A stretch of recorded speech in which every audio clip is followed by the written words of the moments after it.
We now call Mr. DeAndre Francis, a student from the Dominica State College, to lead us in prayer.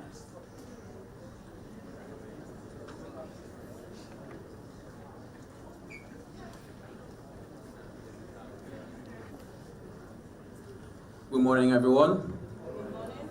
Today is the day the Lord has made, and let us rejoice and be glad in it. I would appreciate if you all could bow your heads. Dear Heavenly Father, as we humbly come before you today, I want to thank you first of all for another day that you have made. Thank you for traveling mercies to this venue, Lord, and also pray for traveling mercies back home or work, wherever we have to go. I pray, Lord, that at this sports award ceremony, Lord, that we enjoy it and that this motivates the players, the athletes, the basketballers, and whosoever to continue working to do better and to continue doing that they have already been doing. In Jesus' name I pray. Amen.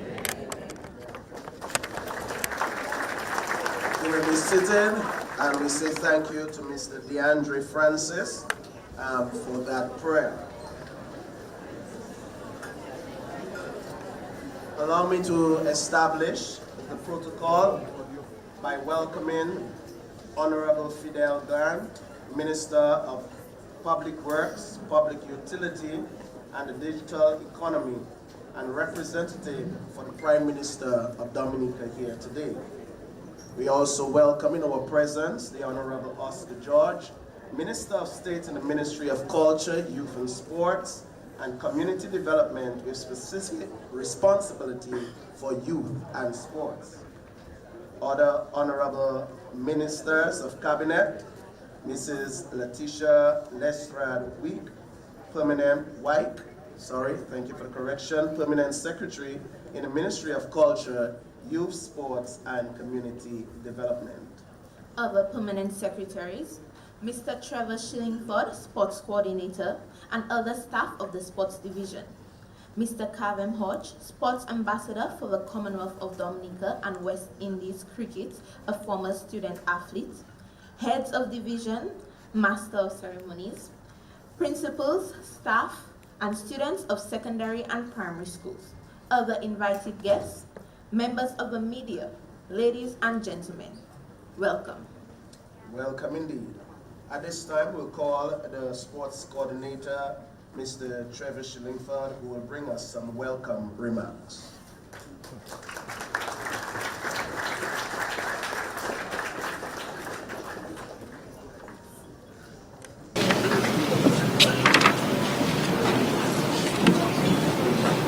Honorable Fidel Grant, Minister of Public Works and representative of the Honorable Prime Minister, Roosevelt Scarrett, Honorable Oscar George, Minister of State in the Ministry of Culture, Youth, Sports and Community Development, Honorable Pamela Warren Shepard, Member of Parliament for the Portsmouth constituency and Parliamentary Secretary in the Ministry of Education, other Honorable Members of Cabinet, Mrs. Letitia Lestrade White, Permanent Secretary in the Ministry of Culture, Youth, Sports and Community Development, and other permanent secretaries, representative of the Mayor of the Town of Portsmouth, Ms. Wallace, staff of the Sports Division, Mr. Kavem Hodge, West Indies Cricketer and Sports Ambassador for Dominica, heads of division, and I want to recognize in our midst the Chief Cultural Officer,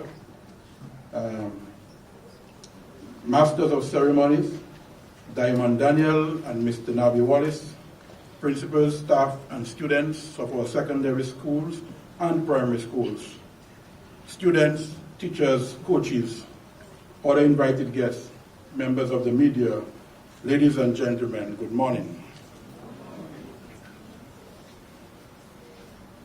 First of all, I wish to apologize for our many students who are standing this morning. We are quite overwhelmed by the numbers that we have here.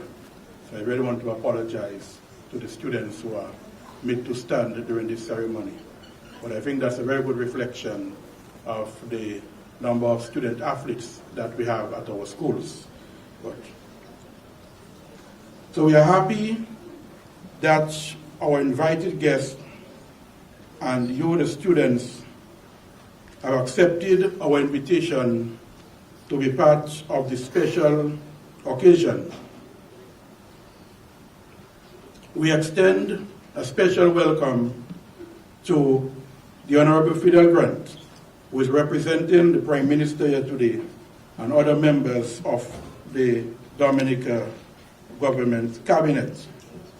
Your presence here this morning is a true reflection of the commitment that is placed in our young people and the development of sports at the highest level of our administration. So we thank you and welcome you for your presence here. This award ceremony is the ministry responsible for sports' way of recognizing our student athletes for their achievements in the past year. This year marks the 30th year of this award ceremony, and we are pleased to have been doing this consistently for so long. Many students over the years would have been through this ceremony, and we are happy that many would have been inspired by this simple show of gratitude. So for us at the Sports Division, we continue to place high value in this award ceremony, for we have seen the transformation which has taken place in the lives of many who have been touched by this show of gratitude. This award ceremony is also reflective of the volume of activities undertaken by the Sports Division in the last academic year, and further reflects the level of investment made in our students by the government of the Commonwealth of Dominica. All but one of the championships held in the past year were fully funded by the government of Dominica.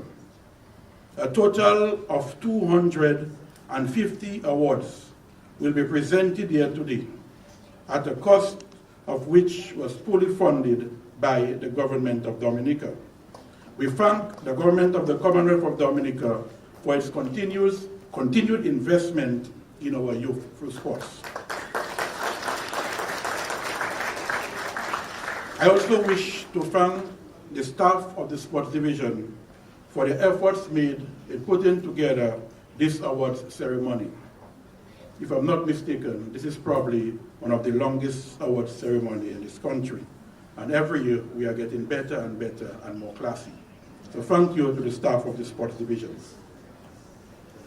We were happy at the Sports Division to have implemented the number of sports programs that were planned for the year 2024-2025 school year. All but two of the activities planned were held, while we saw a return of the Under-14 Netball Championship, which moved from a festival to a full-fledged championship in 2025. During the last academic year, we were able to execute the following championships and festivals at the secondary schools. In track and field, we held the Independence Athletics Meet, which was held in October, the Secondary Schools Championship, which was held in March, and the Cross Country Championships. In football, we held championships at the Under-13, Under-15, Under-17, and Under-20 level. In netball, we held championships at the Under-14, Under-16, Under-20 levels. In volleyball, we held championships in the Under-20 division for boys and girls, while in cricket, we had championships at the Under-15 and the Under-20 level. In basketball, we had the Under-15 championship for both boys and girls, and also the Under-20 for both boys and girls. In table tennis, we held championships for boys and girls in the Under-14, Under-16, Under-20, the open singles, and the mixed doubles. At the primary schools, we held championships in track and field, at the Independence Athletics Meet, where we had the preliminaries at the district level and the final. At cross country, we had a district championship and the final. In volleyball, we had a mini volleyball festival for boys and girls. In basketball, for boys and girls, we had a mini basketball festival and a full championship for netball. Table tennis, we had a district championship and open singles. And we also had the cricket festival for boys. Through these championships and festivals, we are creating the base for the development of elite athletes, many who will go on to represent our country at the regional and international level. And we are satisfied that through our programs and our continued promotion of sports participation, we are seeing the positive impact in the growth of our athletes. Recent commendable results are therefore no accident, for they are as a result of the calculated planning with a foundation at the grassroots level. The long-term athlete development model informs that it takes between 8 to 10 years to fully develop an athlete. And I must say, what we have witnessed in recent times are a result of a carefully structured physical education and sports program which spans the last 15 years. This structured program has as its base a physical education and sports program at our primary schools, with officers placed on contract by the government of the Commonwealth of Dominica administering the programs in schools on a weekly basis, class by class. The program involves a harmonized physical education unit that is age-specific and developed in school, coupled with extracurricular activities which form part of the after-school program, which also serves as pre-competition training, followed by competition, post-competition training, and pathway programs. This is the model upon which our primary school program is based, and hence the foundation for our athlete development. However, this model is under threat as recent development with the education reform seem to have reduced our physical education and sports at the primary school to a 1-hour play day. This system, I dare say, needs a review, and we really hope that the policymakers would review the decision taken by the technocrats in education and have a serious look at the negative impact that this may cause for our sports development. We therefore need to keep the conversation open, for we need to ensure that we maintain that which has worked for us in the past. At this time, I want to congratulate all the awardees and to say to you that as we continue to honor you for your achievements, it is our hope that you will be inspired to greatness. There is room at the top of the performance pyramid for many more, and with that extra work and dedication, you can make it to greatness. Today, we present you with a keynote speaker who is a prime example of what working hard at one's game can achieve. Like you, our keynote speaker was part of several sports award ceremonies. Having excelled at his game, and he being so inspired, was able to achieve greatness. His story from Antrizal to Trent Bridge in England, 120 runs, could also be your story. At the sports division, we stand ready through our many programs to continue to create that pathway for our sporting success.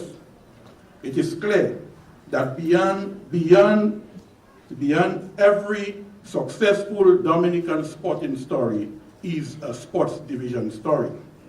From Kavem Hodge to Alec Afanas, to Stephen Pascal, to Arsenio Fontaine, to Addison James, to Bill Frederick, to Mervyn Mingo, to the Dominica under-14 girls footballers, to Trennis Hamilton, there is a sports division story.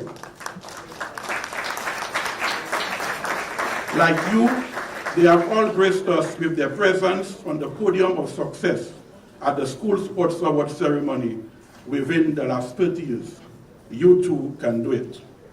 During the last academic year, there were a few successes that are worth highlighting. the Dominica 14-man under 19 team cricket team comprising of 13 schoolboys cricketers won the Windward Islands under 19 cricket tournament. 6 players, 5 of those schoolboys cricketers made the Windward Islands under 19 team. The Dominica under 15 team placed second at the Windward Islands under 15 cricket tournament, losing in the final by 1 run. 8 members of that team were selected on the Windward Islands under 15 cricket team. The senior Fontaine of the Cassibile Secondary School was selected to the West Indies under 19 cricket team.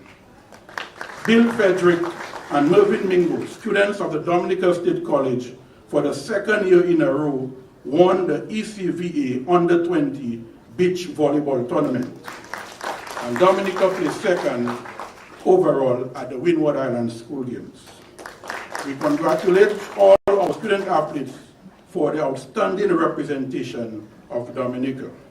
We look forward to highlighting the achievements of many more of our student athletes in the new sporting season.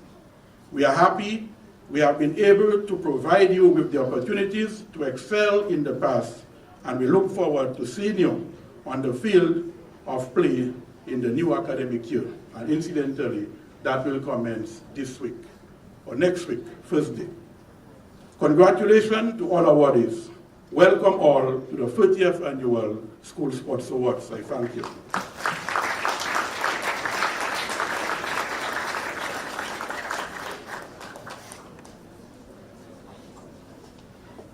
Thank you, Mr. Schillingford, for these welcome remarks.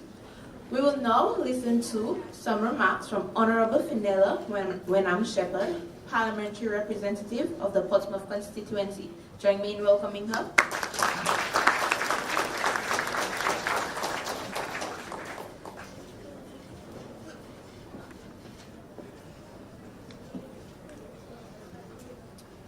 Good morning, everyone. Allow me to adopt the protocol that have been previously established, however, giving special recognition to Honorable Fidel Grant, who is the representative of our Honorable Prime Minister this morning, and my other cabinet colleagues. Ladies and gentlemen, boys and girls, are you feeling good? Yes. No? Don't worry, I'm sure you'll be feeling good when you start receiving your awards. Today, I am honored to be here to celebrate your hard work, your craft, your skills, and for some of you, possibly your job. We celebrate you and your skills, as I said, and I want to say thank you to some very important people behind our student athletes, your teachers, your coaches, the staff of the sports division, the staff of the Ministry of Sports, your parents, and I know you also have family members who support you. I want to say a special thank you to them because oftentimes we tend to not remember to say that. And of course, to all of those who make athletes their business, our sponsors, our donors. I don't mean to keep you very long because I know why you're here.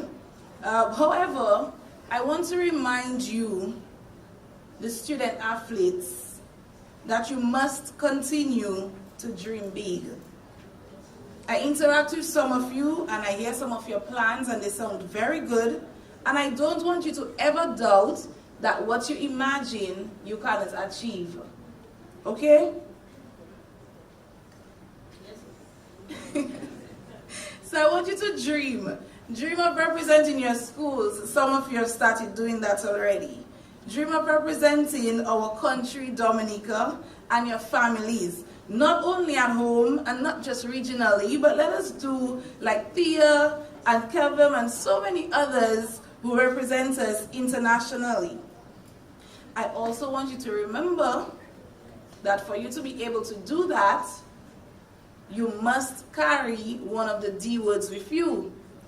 And I'm sure you know it because your coaches, your teachers tell it to you a lot. What word is that? Discipline. That's correct. You have to be disciplined. If you're disciplined, you look out and you respect yourself first. You respect others, especially your teammates, and you look out for them. We have to be kind with each other, right? I also want to encourage us to continue to build a culture where sports helps to strengthen not only your bodies, but also the friendships. I know that we have students from various schools here with us, and you have friends from across Dominica, right? And some of you might find, but Miss, we live in Grand Bay and we have friends in Portsmouth Secondary. That's the vibes. That's what we really want to happen. So we're not just building stronger bodies, but we're also building stronger friendships. And once we do that, we build stronger communities and a stronger Dominica. For those who know me well enough, you know that sports is almost like breakfast, lunch, and supper too. So I want to reaffirm my commitment to all our student athletes, sportsmen and women, that you will definitely have my support when it comes to your events. I can tell you that I'm a proud sponsor of the Champion Athletics Club in Dominica, which is Aspirers. So that says a lot. I have Aspirers in the house? I know that. I saw some of you. All right. So I want to reaffirm my commitment and also to help to strengthen in any way possible what it is that the Ministry of Sports is doing. To end, congratulations to all of our awardees. I'm going to sit here and probably clap for every one of you. And also to the participants, because probably not everybody will be able to come down, but because I know we have some teams here as well, so I don't know if you will be afforded the opportunity. So awardees and participants, congratulations to you, to your team, and you are the champions of today, and you certainly are the inspiration for what our sports will look like tomorrow. I want you to keep playing. I play. Doesn't matter your age. Keep playing, keep dreaming big, and keep lifting up each other higher. Blessings to all of you, and I wish you a great rest of the day.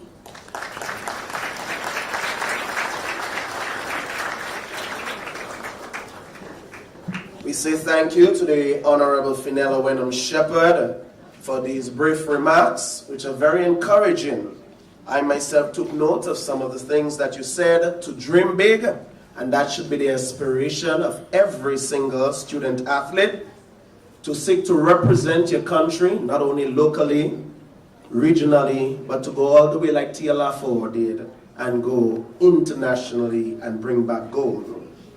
Discipline, that was another key point coming from her remarks, and that is very right, because without discipline, you cannot go anywhere. You will be sent back home. So we are going to move on at this time, where we now have our keynote speaker, Mr. Kavem Hodge, who will be coming to give us some brief remarks. But before he do so, I would just like to give you a little background information on him. Kavem Hodge is a professional cricketer from Dominica. He is one of the 7 Dominicans who has represented us at the West Indies level. Kavem's journey started at the Atkinson Primary School, where he was selected to represent his school in the Sports Division Primary Schools Cricket Championship. He later went on to be selected to represent Dominica in the Regional 13 and Under Cricket Festival in St. Kitts. With this initial taste of national representation, Kavem never looked back. Cricket became home for him. Cricket became life. Upon being enrolled into high school, the St. Andrews High School, Northeast Comprehensive School, he continued his cricket journey representing his school at the under 15 and under 20 levels. Dominica and the Windward Islands at the Windward under 15 and under 19, as well as senior levels. Not only was his potential as a player realized from an early age, but also his leadership qualities. he was given the opportunity to captain both the country at different levels. At age 15, he was selected onto the senior national cricket team, becoming the second youngest player to represent Dominica at the senior level. At age 17, he was selected to represent Darren Leham Cricket Academy in Australia, the first West Indian cricketer to attend this institution. Let's put the hands together for him there. At the international level, he represented West Indies under 15, under 19, and senior levels. He received his first international call to represent the West Indies senior men's team in 2021 on tour to Bangladesh. Kavem made his test debut in January of 2024 against Australia. In the second test match of the series, he scored 71 runs to help the West Indies defeat Australia for the first time in 27 years. Later that year, Kavem scored his first century, 120 versus England at Trent Bridge in England, and in the process becoming the second Dominican to score a century in Test cricket at the first to do so outside of the Caribbean. Kavem ended the 2024 season as the West Indies batsman with the most runs. Cricket also gave him an opportunity to further educate himself as he was awarded a cricket scholarship to attend the Cave Hill campus at the University of the West Indies, where he pursued his BSc in kinesiology. Thank you. I've been struggling with that word since last night, so thank you. For his efforts on his field of play, the government of Dominica has appointed him as the sports ambassador. Kavem's journey for Atkinson Primary to Trent Bridge, England, exemplifies dedication and a strong commitment to remaining focused with an eye on his ultimate goal. Today, our feature speaker, Kavem Hodge, let us welcome him as he addresses.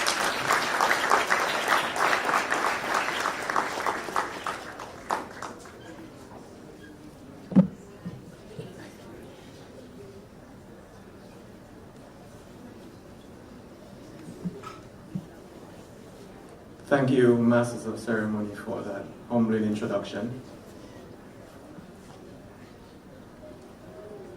Honorable Fidel Grant, Minister for Public Works, Public Utilities, and the Digital Economy, and representative of the Prime Minister of the Commonwealth of Dominica. Honorable Oscar George, Minister of State in the Ministry of Culture, Youth, Sports, and Community Development, with a specific responsibility for the youth and sports. Other honorable members of Cabinet, Mistress Letitia Lestrade-Wyke, Permanent Secretary of the Ministry of Culture, Youth, Sports, and Community Development. Other Permanent Secretaries, Mr. Trevor Shillingford, Sports Coordinator, and other staff of Sports Division.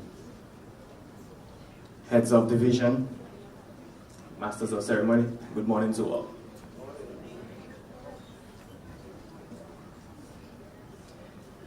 The individuals who batted before me has laid an excellent foundation, I must say. So my job here should be relatively easy.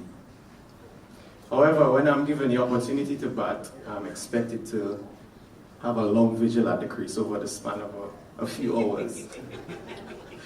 But that's not going to be the case today. I'm going to be short and sweet and concise so that you lovely people could get to the more important aspect of this ceremony.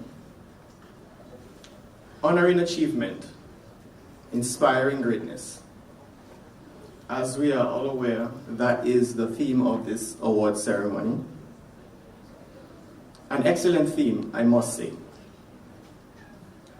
But I also believe that to achieve any form of greatness, there has to be one special ingredient: getting comfortable with being uncomfortable.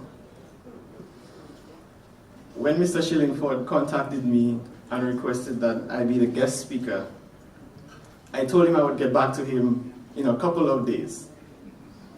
And during those days, while I was making my decision, I was also making up excuses as to why I couldn't make it. Such as, I have a long gym session that day. I have training on the next side of Dominica. All these things were going through my mind. But I said, no, I'm going to do this. So Mr. Shillingford, yes, that's what I've been doing all those days while you're waiting on my results. I was making up an excuse. But you might be asking yourself, why was I making up an excuse? Someone who has traveled the world and played in stadiums with a capacity of 40,000, 50,000 people would find it difficult to stand here in front of you amazing people. Why? Because it is out of my comfort zone. And just the thought of it made me uncomfortable. How many of you have been in a similar situation? I'm sure quite a few. We want to be honored. We want to achieve greatness. But we don't want to step out of our comfort zone. We want to stay where it's safe and nothing can go wrong. Brian Tracy, the Canadian-American self-development author, once said, "The comfort zone is the greatest enemy to courage and confidence." And come to think of it, he's very right. Remaining in that bubble does absolutely nothing to develop your courage or boost your confidence. Applying for a job, that takes courage. Running an extra lap or doing an extra set in the gym, that takes courage. Coming up against a much stronger opponent and showing no fear, ladies and gentlemen, that takes confidence. But remember this, life begins at the end of your comfort zone. So get comfortable with being uncomfortable. I would like to share a short story with you. So, as the Masters of Ceremony said, when I was 17 years old, I got a scholarship to the Darren Lehman Cricket Academy in Australia at 17 years old. And during that time, I was doing okay, most runs for Dominica, most runs for the Windward Islands. But when I got to Australia, I struggled for the first couple weeks. And the coaching was sophisticated, and the other players were much more experienced and bigger than I was. The environment was tough. So one of the coaches realized, I was struggling, and he pulled me aside one of the sessions and he said, Kavem, I realize that you're struggling and it's taking you a while to adapt to these conditions. But he said, if you're a big fish in a small pond, that's all you'll ever be, the boss of that pond. But the moment you find yourself in a lake where there are bigger fishes, then you're going to have to adapt. You're going to have to grow mentally and physically if you want to survive and be successful. And that philosophy has stayed with me till this very day. I'm sure there are many of you here who are the big dogs. The strongest in your class, the strongest boy in your class, the fastest girl in your school, or the most athletic person in your village. That's all well and good. But if that's all you aspire to be, the biggest fish in that little pond, you will never realize your true potential. It's only when you find yourself in that lake where the other fishes are bigger, the competition is much tougher than you, and you don't have a choice but to break out of that comfort zone, to run a little further, to lift a little heavier, to spend an extra half hour working on your craft. That is how you achieve greatness, by pushing your boundaries and breaking your barriers. I'm hoping that many of us, if not most, have seen the documentary on Usain Bolt, the clip where his coach, Glenn Phillips, has him running all these sprints. And at the end, he sticks his finger in his throat and throws up. Ladies and gentlemen, that is a very uncomfortable situation to be in. But that is why he is the greatest.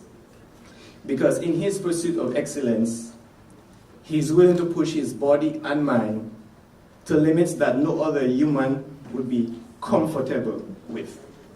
We all know the old adage, train hard, play easy. So let me hear you say, train hard, play easy. That's right. But just a little side note. You know, there are times when our own efforts are just not enough. And I would say this, it is also very important as young and old people that we also make time for the Lord. There are battles that only He can win for you. And life is designed like that. It doesn't have to be anything fancy like we see on the internet, you know, speaking in tongues. Just find a quiet spot under a tree somewhere and have a conversation with Him. Prayer is important. Your heart and soul, and the Lord will love you for it.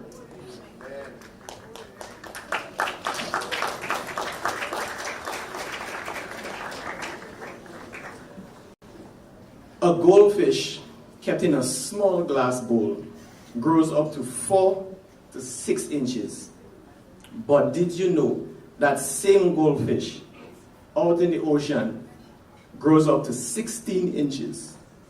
16 inches. That's almost 3 times the size of the one in the glass jar. So what changed, ladies and gentlemen? Its environment changed. Its comfort zone changed. It had to grow. It had to adapt. It had to live up to its full potential in order to excel and survive. So, ladies and gentlemen, in your pursuit of greatness, don't just be content with doing the bare minimum. Don't just be happy with being the pro athlete in your class. Find ways to push yourself. Develop a method of getting comfortable with being uncomfortable. In conclusion, I want to leave you with the story of the butterfly and the cocoon. In the process of a butterfly breaking out of a cocoon, its wings are wrapped up and weak, its legs are tiny, and its body is laying dormant. But during the struggle to get out of the cocoon, the fluid in the butterfly's head is transferred to its wings, its legs, and its abdomen. Now, one day a young girl was walking through the track, and she saw this beautiful cocoon with a butterfly struggling to get out. So you know what she did? She went and tore open the cocoon with all the best efforts of helping that butterfly. But it fell straight to the ground with a swollen head, crippled wings, and paralyzed legs. Because the butterfly wasn't given the opportunity to struggle, it wasn't given the opportunity to break out of its comfort zone, the fluid in its head was never transferred to the rest of its body. And that butterfly never flew a day in its life.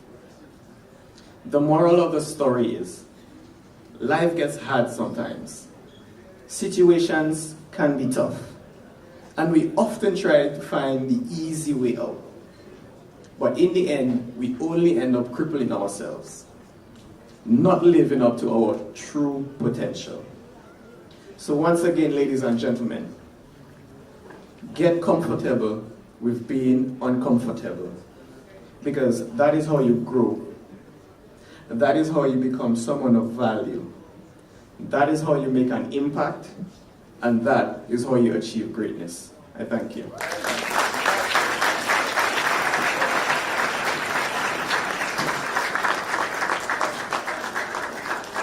Thank you, Mr. Kavem Hodge. I'm going to say it one more time. Student athletes to grow, get comfortable with being uncomfortable. Mr. Schillingford, you couldn't have chosen a better keynote speaker. We now call on Honorable Oscar George, Minister of State in the Ministry of Culture, Youth, Sports, and Community Development for some remarks. Let's welcome him.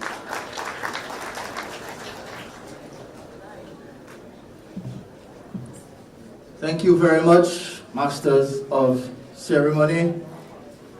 I intend to be very short today after such a wonderful presentation by Kavem Hodge, my good friend Kavem Hodge. But I think that we all here should consider ourselves very lucky,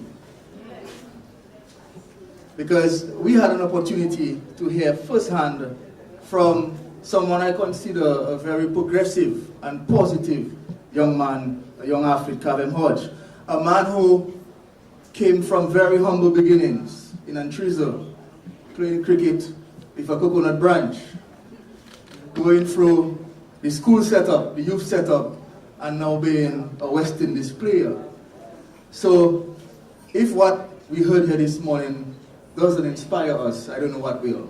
So I want to commend you, Kavem Hodge, on your excellent presentation. Let's give him another round of applause. Very wonderful. But I'm delighted to be here this morning to celebrate the incredible achievements by all our student athletes over the last year. Of course, I want to recognize the representative of the Honorable Prime Minister, Honorable Fidel Grant, the Parliamentary for the Portsmouth constituency, my colleagues here who are showing their support to our young students here today, our PS in the ministry, the sports coordinator, the Chief Cultural Officer, Mr. Brendan Williams, the President of the Athletics Association, and most importantly, our young athletes who are here today. Good morning to all of you. As we all know, sport is more than just competition. Sport teaches discipline, teamwork, resilience, and the value of hard work. These are not just qualities of great athletes. They are the building blocks of great individuals. Every time you train harder, push further, or get back up after you fall, you're building character that will last a lifetime. So this event here today is not just a recognition of achievements, but a celebration of perseverance and the commitment to excellence that each of you possess. So on behalf of the Ministry of Sports, I say congratulations to all of you who have excelled and represented your school so wonderfully. We are all indeed extremely proud of your accomplishments over the last year, and you deserve to celebrate today. Let's give them a round of applause. All our athletes will receive awards here today. There's a saying that goes, success doesn't come overnight. And interestingly, our theme for this award ceremony, which I consider a very powerful theme, is honoring achievement and inspiring greatness. We are not just here to recognize what you all have achieved. What is also important is to honor the journey behind the success, the criticisms that many of you may face, the long hours of practice, the quiet moments of struggle in silence behind closed doors. And the truth is, athletes, behind every success and achievement, there are a lot of things that the public may never know about, things that our athletes have to endure and go through on their own while practicing the trade. And when we gather together to honor achievements, we should always acknowledge these things. then the other part of your film is inspiring greatness. Because when we celebrate who succeed, we send a powerful message that greatness is within reach. So let today be a spark for our young athletes. Let their achievements fuel new ambition in others and in those still finding their way. And remember that true greatness is not just about what you accomplish as an athlete, but about how your actions empower others to rise. This is the true essence of greatness, our young athletes. As a government, through the division of sport, we have taken a deliberate action to expose many young athletes to sports at an early age. And I want to take this opportunity to commend the efforts of the sports division throughout the year. Yes, there's a lot of room for improvement, but overall, we are committed to working with young athletes. And as I have always said, the only way to prepare and to produce top quality athletes is to strengthen the grassroots system. And when I say grassroots system, I mean the school system, the club system, the teams in the communities. And we have to go back to the days where we have a stronger community setup for young athletes to play, and then they can graduate into the youth setup, the national setup, and eventually make it onto the international scales. So, as Minister, I assure you that our government, led by Honorable Dr. Roosevelt Skerrit, is deeply committed to the development of youth through sports. A matter of fact, we have never seen a time when so many investments are being undertaken in sports. From the development of multi-purpose courts, playing field expansions, lighting of playing fields, upgrading of national facilities, building pavilions, updating laws and policies pertaining to sports, investing funds to create opportunities for young athletes, and most importantly, recognizing and rewarding our athletes who have succeeded on international scale. So young athletes, just in case you're wondering, now is the right time to take part in sports. Now is the time to put your mind to it and ensure you put your best foot forward, because the opportunities are endless. The opportunities are there. You just have to grab it with both hands. And our vision is to see that students like you rise and compete, not just nationally, but internationally. And we believe that the next generation of athletes can come from the various schools gathered here today. But before I leave, I want you to remember that to achieve greatness in sports, you first have to excel at the local level. So it's important that you participate in community clubs and different competitions at the local level. And if I have to give you all some advice, I would first say that to excel in sports, you first have to love what you do. You have to love the game, and you have to have passion for the sport that you play. You have to be eager to play. And too many times, we find people have to beg athletes to go and play or to go and train. And we have to get that to that level where we love what we do. And I recall a very good friend of mine, a cricketer, I won't call his name. That young guy loved what he did so much. When the time come to play a game the following day, what he would do is he would go to bed with his bat next to him. Next to him. And Friday night, he will ensure that his bat is still there. So you can imagine the kind of love and passion that that person will have towards the game of cricket. So my first advice to you young athletes, ensure that you love and have a passion for whatever sport you decide to play. My second piece of advice, you also have to be committed to the process and committed to improving on your game. You have to prepare to make the time to train and practice. And these days, we get too many petty excuses why we cannot train. Can you believe that an athlete would say that the sun is too hot? and then we go ahead and we put lights on the playing field, and then they come up with a different excuse.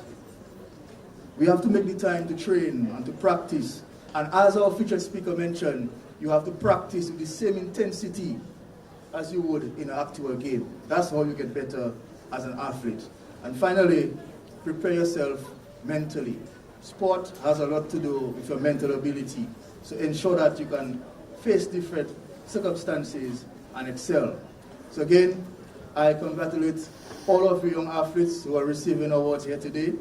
I also want to congratulate those who participated throughout the year, but were not able to achieve awards here today. I'm sure that in the years coming, they will be able to achieve awards. And of course, we all look forward to seeing bigger and better things from young athletes like yourself in years to come. So again, congratulations to all of you and all the best.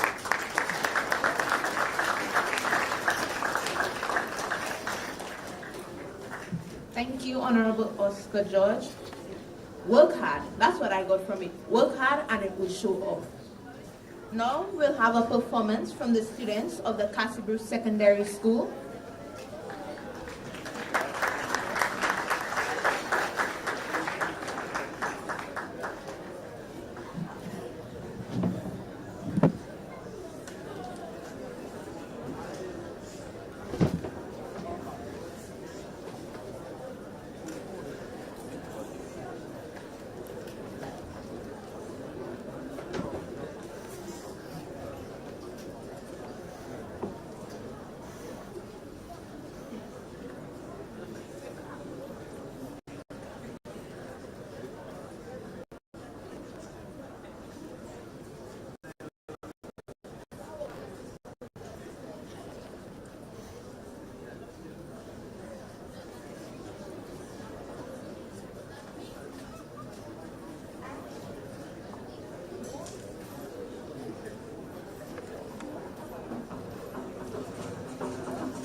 Well, we are in the independence season.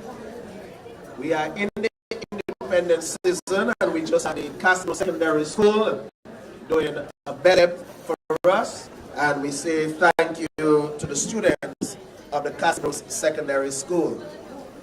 At this time, we will now invite feature remarks coming from the Honorable Fidel Grant, Minister of Public Works, Public Utilities, and the Digital Economy, and the representative for the Prime Minister here today. Let's make him welcome.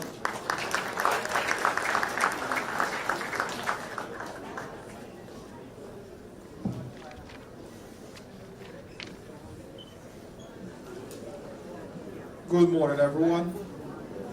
Let me first apologize for the absence of the Honorable Prime Minister, who is traveling this morning on state business.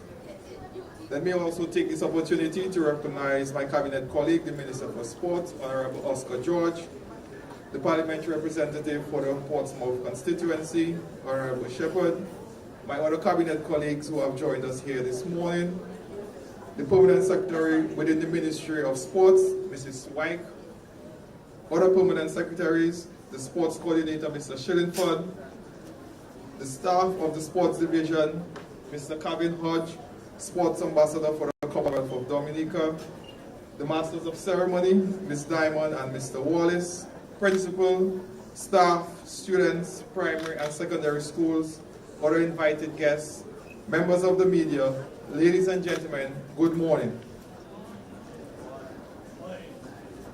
I bring you greetings and congratulatory message on behalf of the Honorable Prime Minister on this significant occasion, the 30th Annual School Sports Awards ceremony. 30 years of celebrating excellence in school sports is not a small milestone. It is a momentous achievement that speaks to the belief that sports must remain central to the growth of our young people and the progress to our nation. Above all, this morning's celebration is about you, our student athletes. You are the stars of this ceremony, and you have earned every applause and every word of praise you have received here this morning. Through your dedication and long hours of practice and determination to give your best, you have lifted the spirits of your schools, inspired your peers, and while filling your families with pride. You have proven that talent combined with discipline produces excellence. I say congratulations for the medals and trophies you have won, the teamwork you have displayed, and the sportsmanship you have shown on and off the field.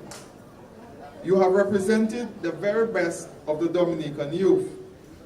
We are confident that among you, you are the future leaders, professionals and national athletes who will continue to make our nation proud.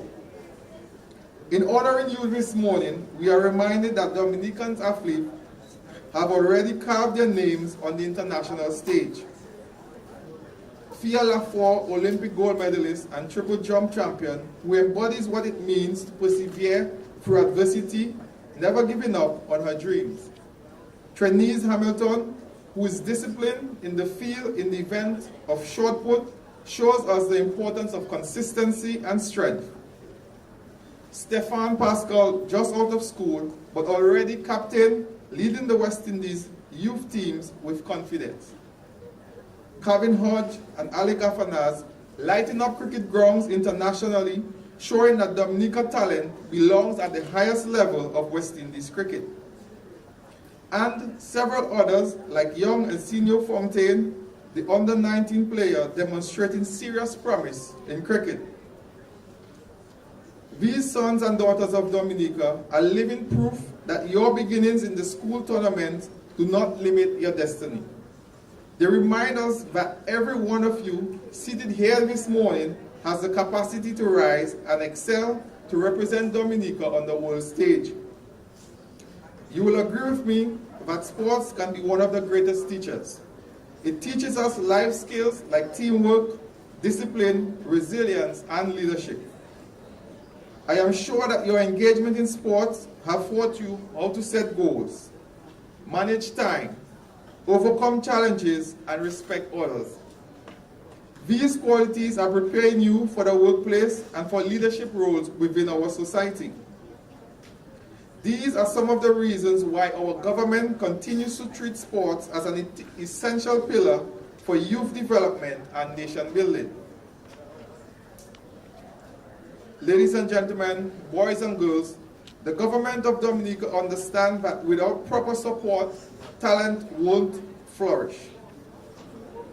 That is why we have made significant investment in sports infrastructure and provided several athletes with financial backing that they need to succeed. At the Windsor Park Sports Stadium, lighting is being installed to allow for international standard games under the lights. Across the country, playing fields are being upgraded because community sports must thrive everywhere. Plans are in motion for the first modern track and field facility at Point Round, which will provide our athletes with the conditions they need to train at the international level. Basketball, netball, and volleyball courts are being improved across the country because we want to provide opportunities for all sporting disciplines to thrive. We are investing in the people side of sports. We have supported coaches through youth programs. We have worked closely with schools to ensure that physical education is not just an afterthought, but an important part of the school's curriculum. In fact, as part of the thrust towards education reform, we are encouraging schools to make physical education a more practical part of the timetable. And this government continues to stand beside our athletes as they pursue their dreams, providing scholarships, financial support that they may need to compete and excel. And in the most recent case, we highlight Trinise Hamilton and Stefan Pascal. I must pause here to commend the Ministry of Sports and the Sports Division for the 3 decades in celebrating 3 decades of sports year in the Commonwealth of Dominica.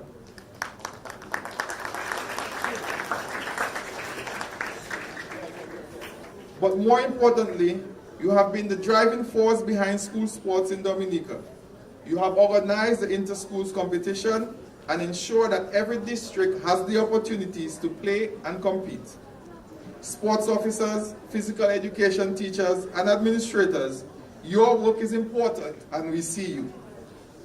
Without you, this gathering here this morning would not be possible. To our schools and our teachers, thank you for creating the environment where sports is valued and nurtured. To the parents and families, your support makes all the difference. You are all part of the team and has produced athletes we celebrate here this morning. As we celebrate your achievements this morning, let us look to the future with enthusiasm. Let us imagine the next Fia Lafort or the next Alec Afanaz, the next great Dominican athlete, who may well be sitting here in this room this morning. With hard work and faith and the support of your schools, families, and this government, sports can be your success. On behalf of the Honorable Prime Minister, I extend heartfelt congratulations to all the awardees. Continue to strive, continue working hard. I wish you every success. Thank you, and God may bless you all.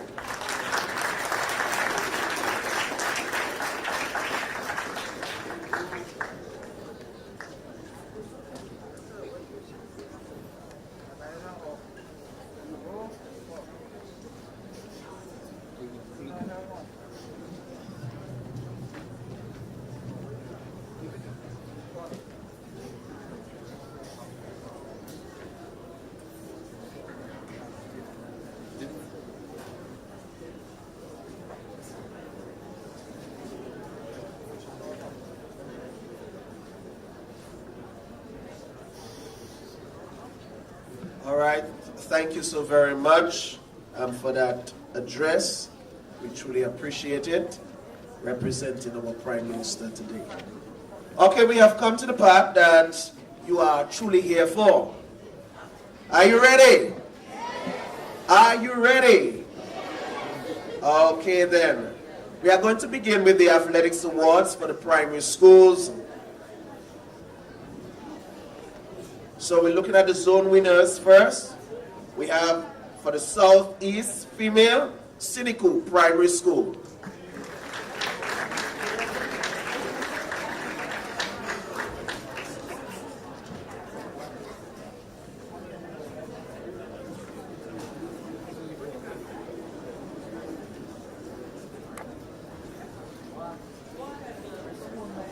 All right, my apologies. I'm gonna invite the Honorable Lakeisha Joseph. Lakia.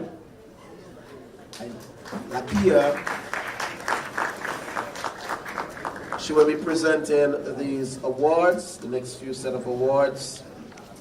So let's go again. My apologies. Southeast Female Zone Champions, Siniku Primary School.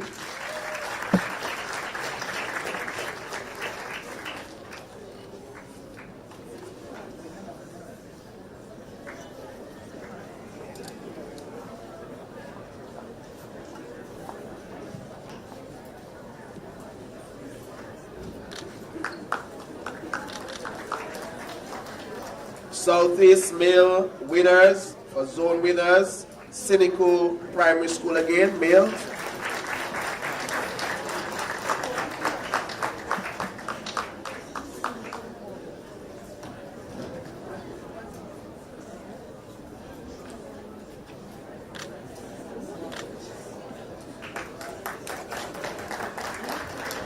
Southwest female, Newtown Primary School.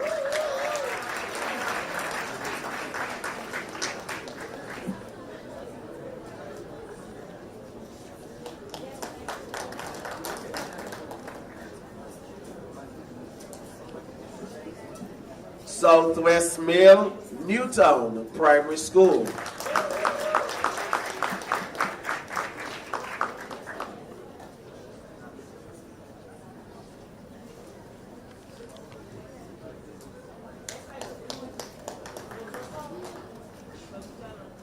South female, Grand Bay Primary School.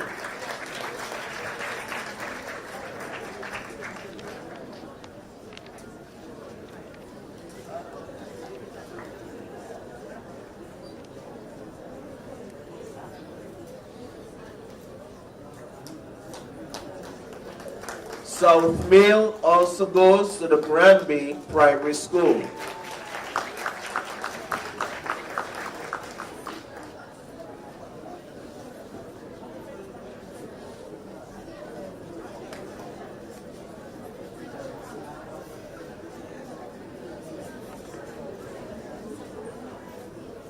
West Central female, Goodwill Primary School.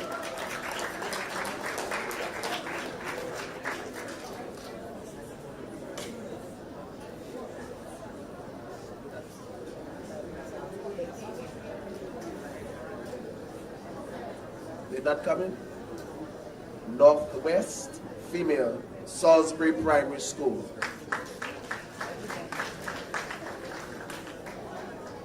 Salisbury's not here. Northwest male, Caleb John Laura Primary.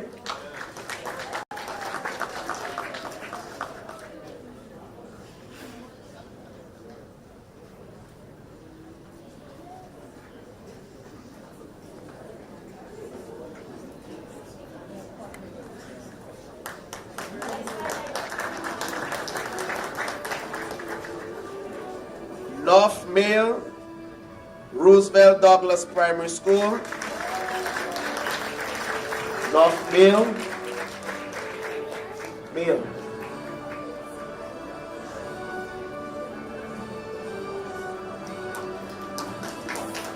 North female also goes to the Roosevelt Douglas Primary School.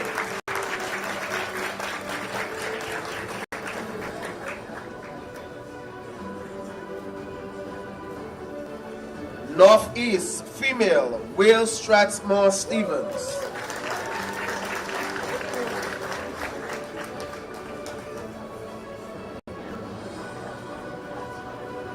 Let's go to the pocket rocket.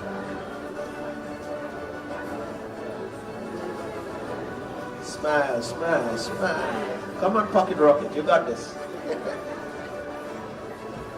Very talented little runner there. Northeast male will go to the Woodford Hill Primary School.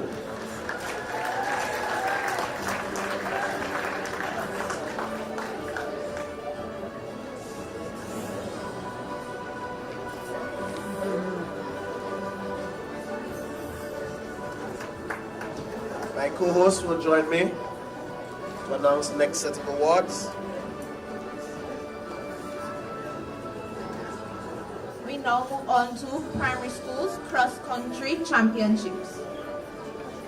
Champion female, Eden Nesty from Christian Union Primary School.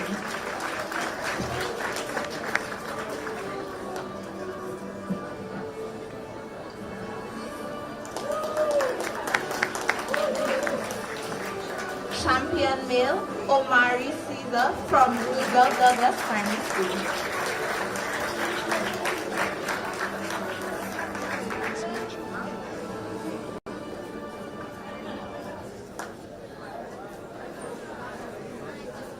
Now we move to winner for East female, Alana Matthew from Cynical Primary School.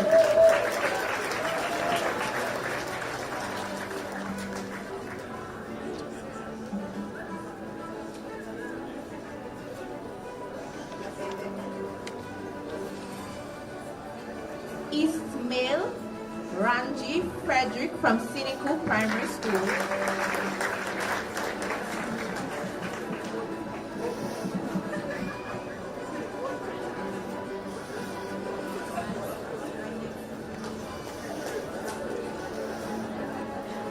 South female, Tia John Baptist from Grand Bay Primary School.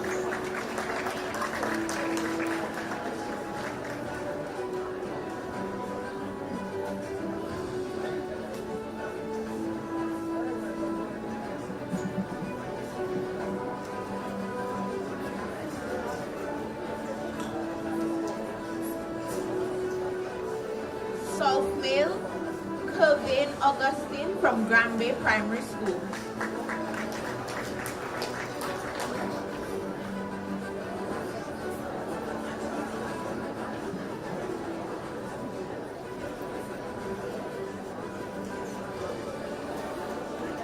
Northeast female, Celine Hakim from Willstrack, Oslingon.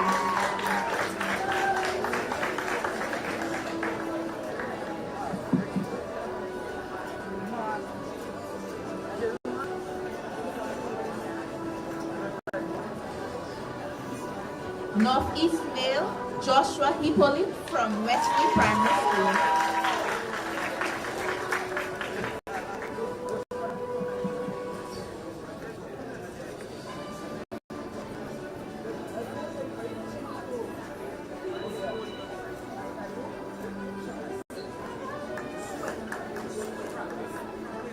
Southwest and West Central female, Eden Nesty from Christian Union Primary School.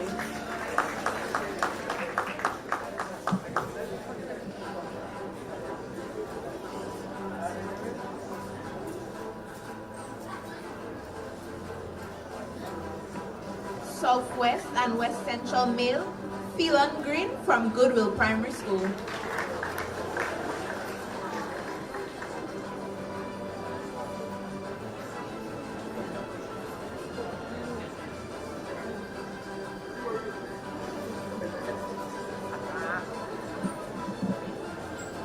West female, Brianna Wright from Maho Primary School. West male, Jadel John Baptist from Collier Primary School.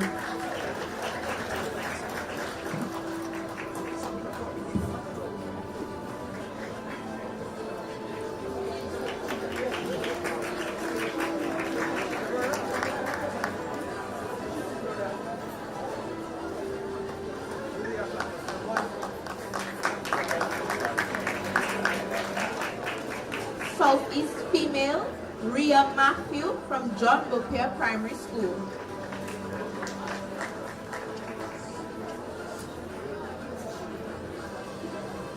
Southeast Male, Shokwandaru from Mount John Primary School.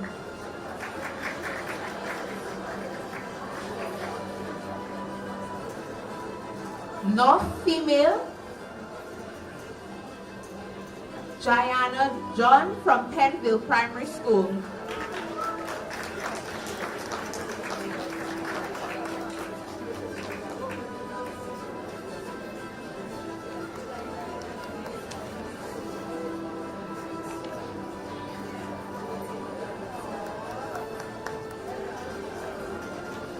North Male, Omari Caesar from Roosevelt Douglas Primary School.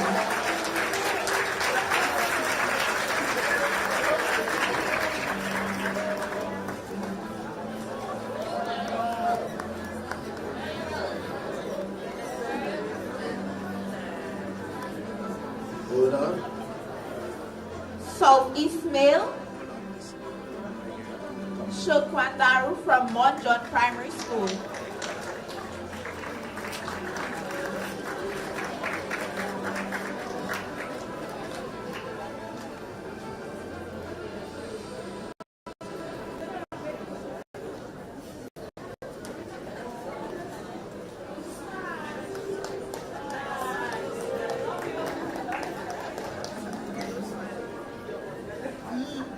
We now move on to zone winners. East Female, Siniku Primary School.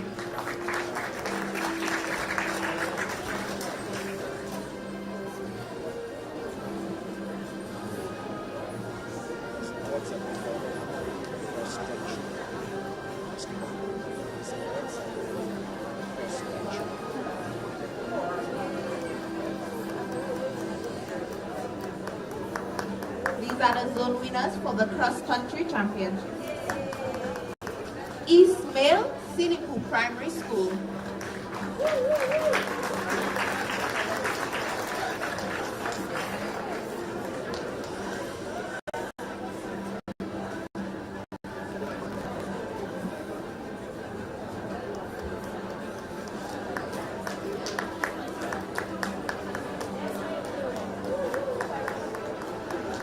South Female, Tedmont Primary School.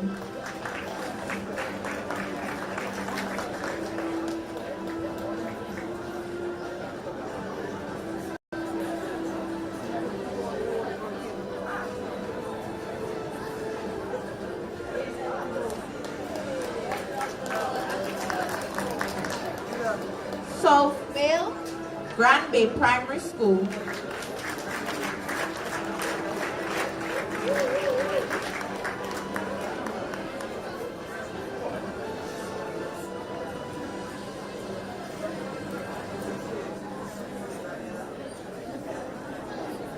Northeast Female, Will Stratmore Stevens.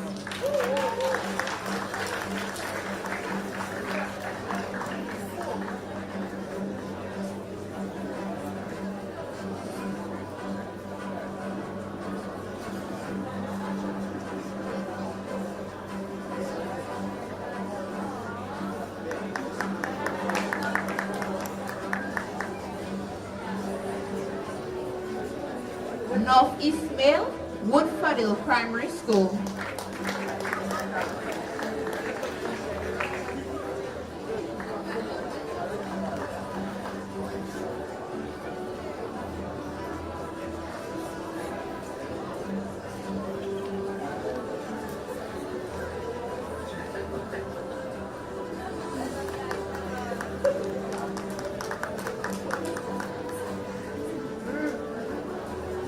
Southwest, West Central Female, Christian Union Primary School.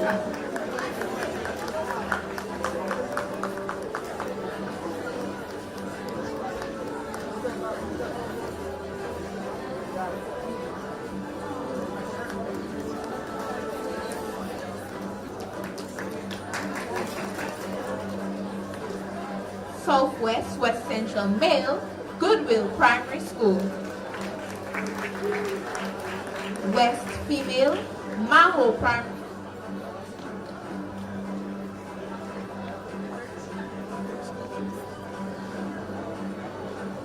So again, Southwest and West Central Male, Goodwill Primary School.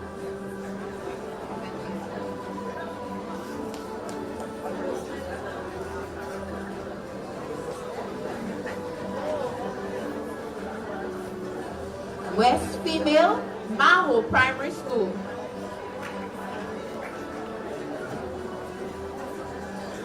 West Male, Collio Primary School.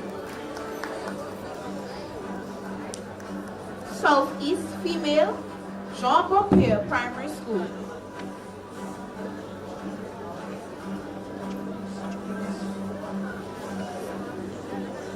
Southeast Male, Mont John Primary School. North Female, St. John's Primary School.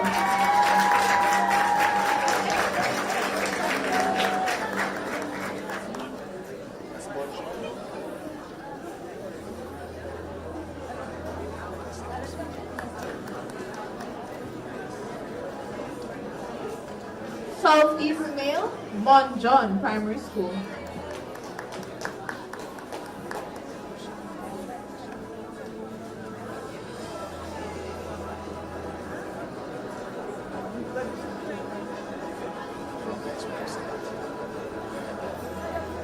North Female, St. John's Primary School.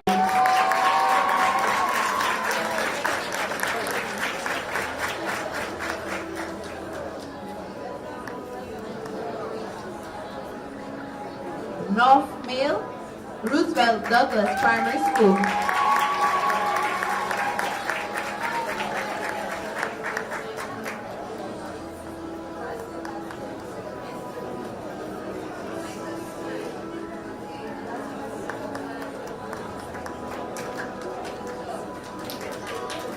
And the runner-ups for your female zone winners is the Cynical Primary School.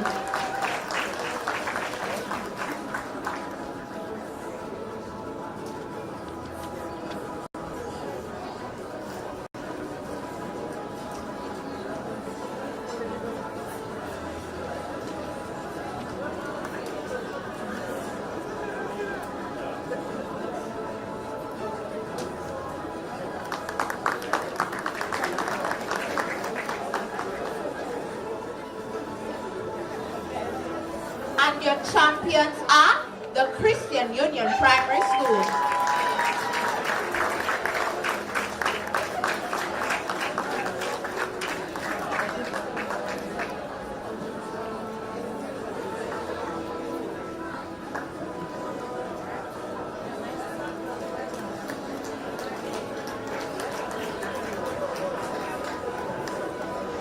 And your runner-up males are from the Roosevelt Douglas Primary School.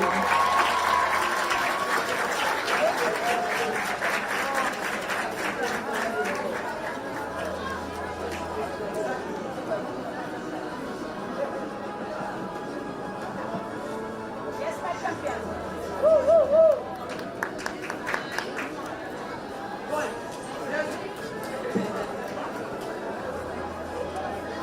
And your champions are the Cynical Primary School.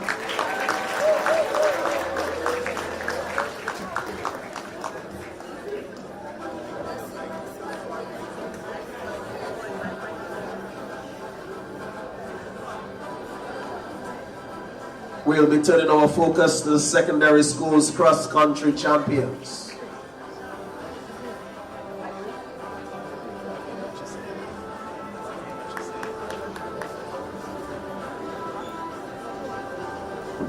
Our under 15 female champion. Our under 15 female champion is none other than Dahlia Giss from the Dominica Grammar School. Come on, Dahlia, you can smile.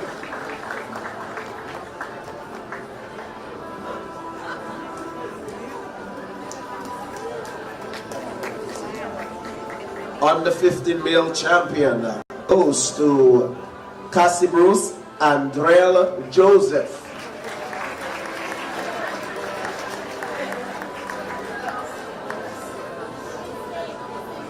Okay, that is, all right. Yep, I was told earlier that he transferred to SMA. Under 20, champion female, Akeisha Luke from the Goodwill Secondary School. And I just want to take this opportunity to stick it up him to congratulate Akeisha, who brought home gold at the Windward Island School game in the 400 meters. Under 20 champion male goes to Jelani Moses of the Dominica State College.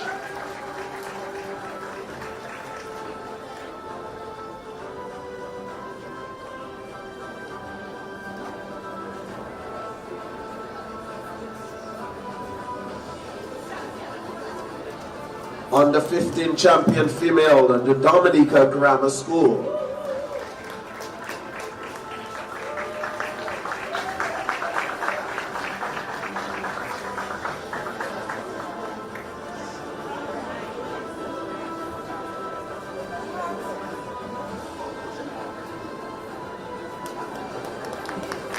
Our under 20 male champion is the Dominica State College.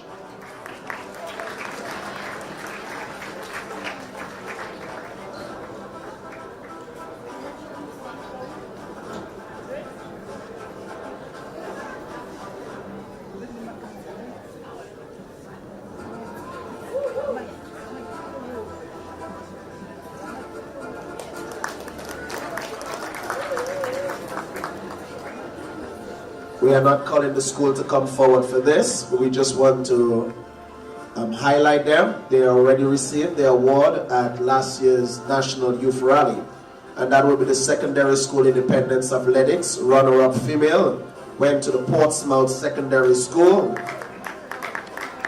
Runner-up male went to the Isaiah Thomas Secondary School. The female went to the Dominica Grammar School, with the runner-up being the Isaiah Thomas Secondary School. Then we had another competition in March. That was the Secondary School Athletics. And the most outstanding athlete came from, for the female, came from the Portsmouth Secondary School. And that would be Miss Ajaya Moransi.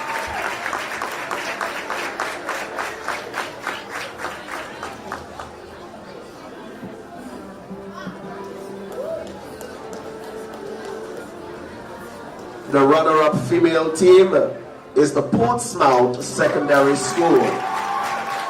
Runner-up female team.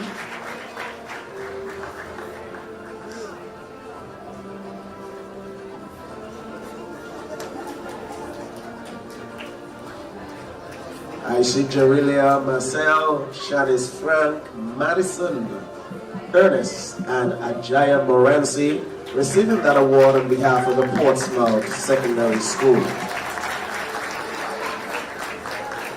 Champion school on the West Coast for the female category is the Isaiah Thomas Secondary School. Let's hear some noise. Let's have some noise for them. Champion school, females.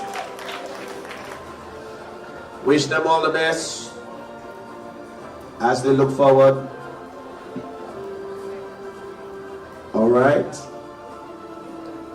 We're moving on then. Sorry about that. Secondary school athletics male. The most outstanding male athlete will be Delaney George.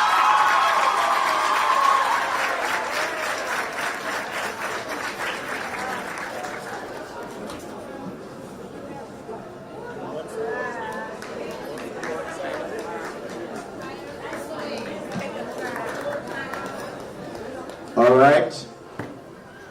We are just going to call the winners. We are told no trophy for the winners. Okay. So the runner-up male school was the Isaiah Thomas Secondary School, and the champion school was the Portsmouth Secondary School.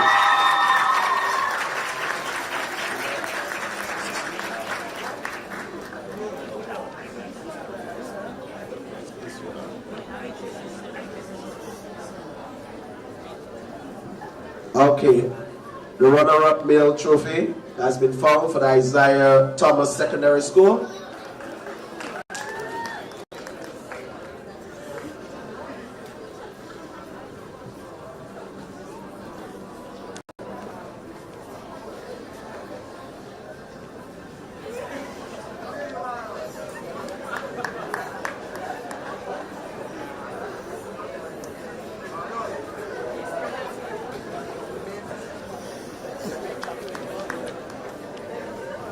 Okay, we are going to move on, and we want to thank Honorable Lakia Joseph for those awards, and distributing those awards.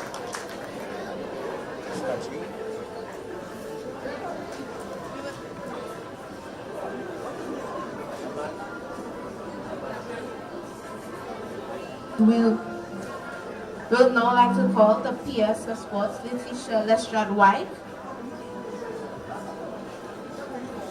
to give these awards. We are moving on to the Netball Awards for Primary School Netball. In the Primary School Netball Festival, the most outstanding shooter is Simran Sharma from St. George Primary School.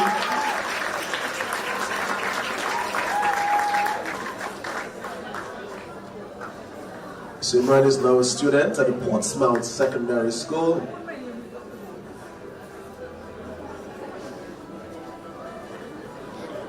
Most valuable player, Gianna Joseph from the St. John's Primary School. Gianna also is now a student of the Portsmouth Secondary School.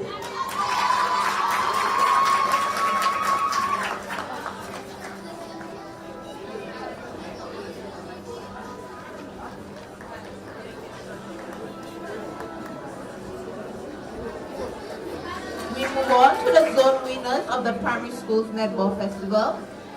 Southwest Newton Primary School.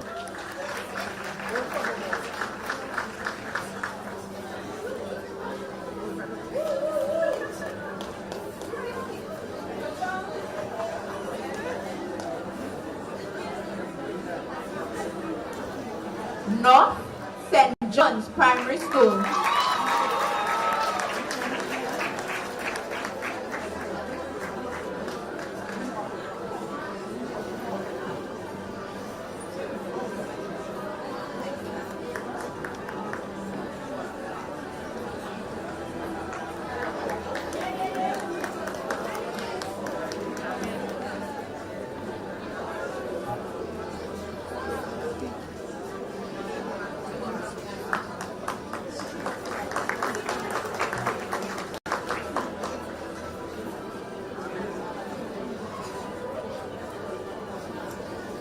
North B, Penville Primary School.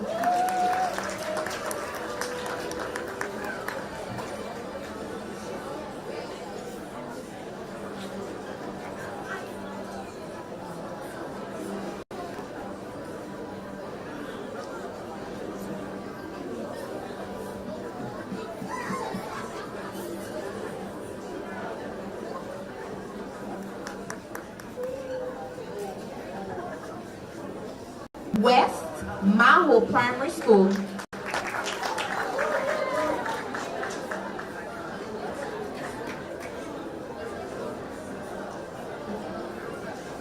West Central and Southeast Maho Primary, Cassie Bruce Primary School.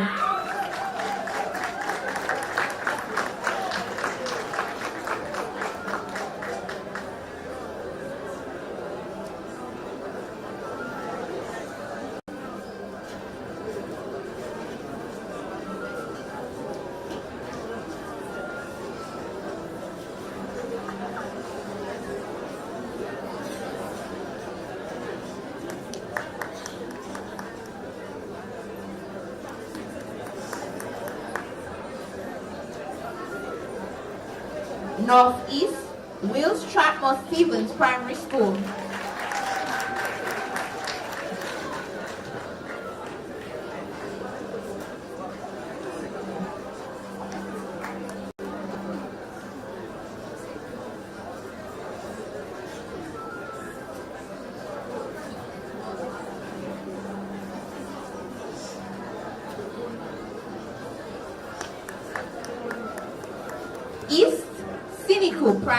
School.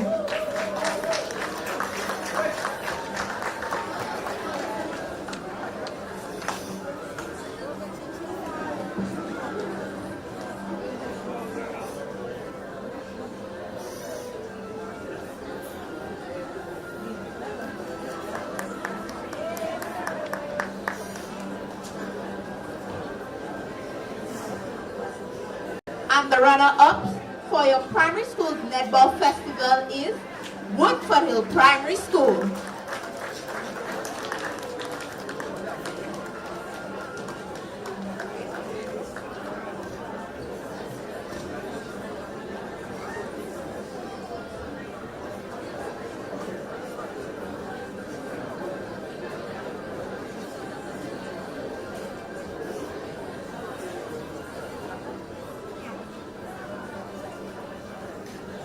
And the champion is St. John's Primary School.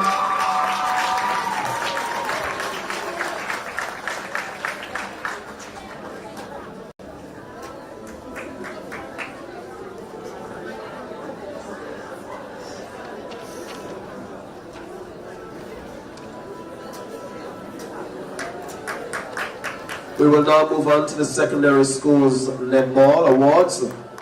Secondary school under 14 netball champion, most outstanding shooter goes to Jacolia Benjamin, foreign student at the Portsmouth Secondary School.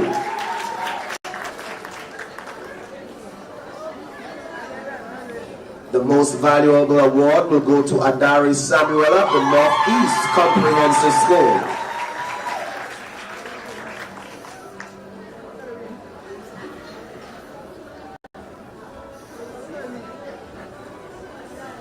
Runner-up for the under 14 category is the Castibro Secondary School.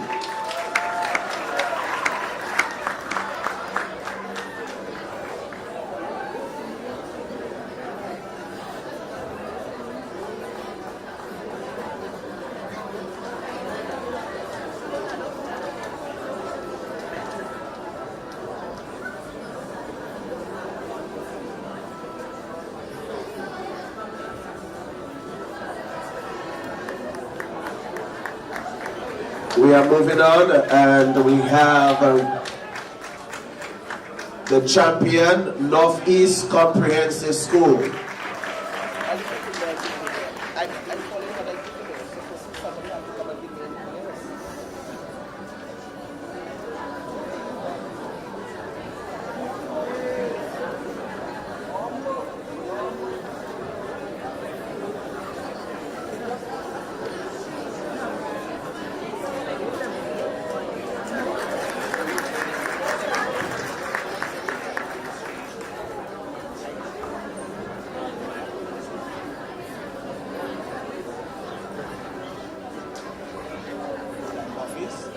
Okay, and they are also the zone winners, Northeast Comprehensive School.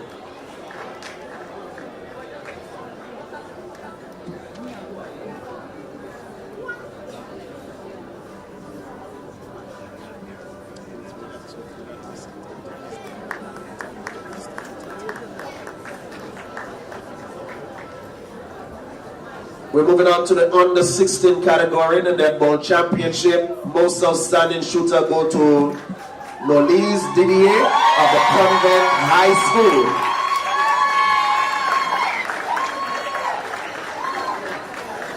That is it, Convent bringing the place alive.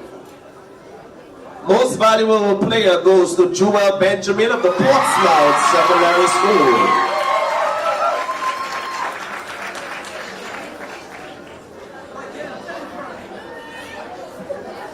The winning team from the playoff is the Convent High School.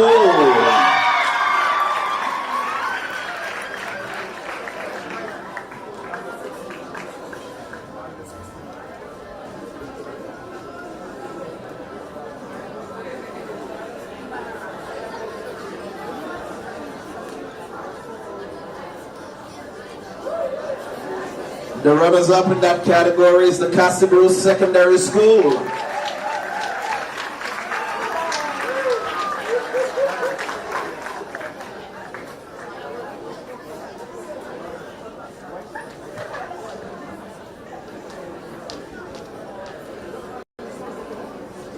right. Don't go too far.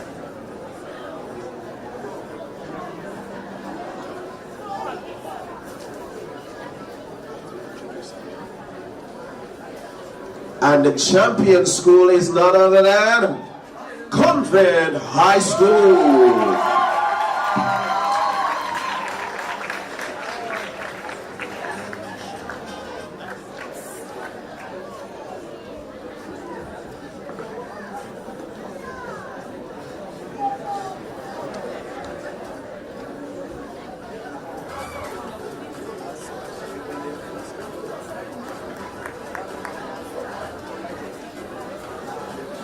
Secondary School Under 20 Netball Championship. Most outstanding shooter goes to Kenya John from the Convent High School.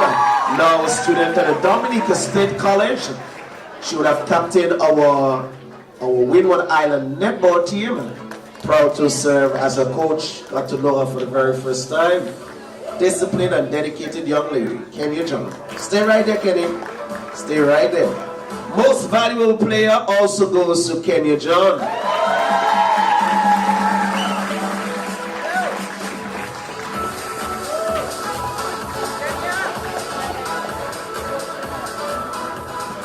I could not have asked for a better captain for a netball team at the Windward Island School Games. Playoff winner is the Convent High School.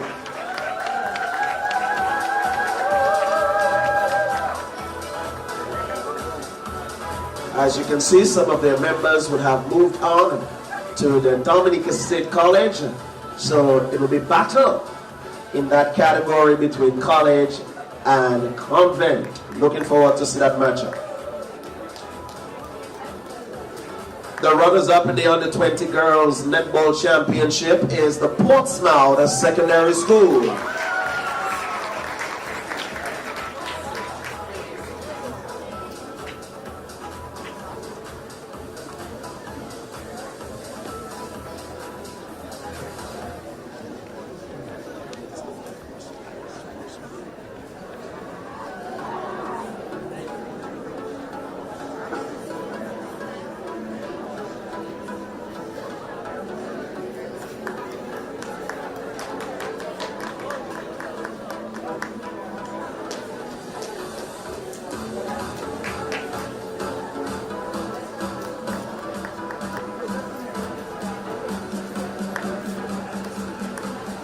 And the champion team is none other than Convent High School.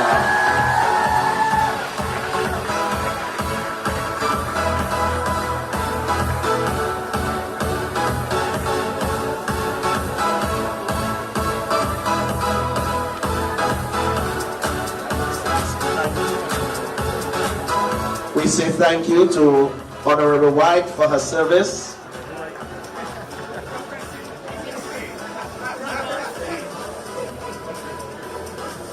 We now call Honorable Oscar George to help with us next set of awards. We are moving on to the football awards. Primary school football.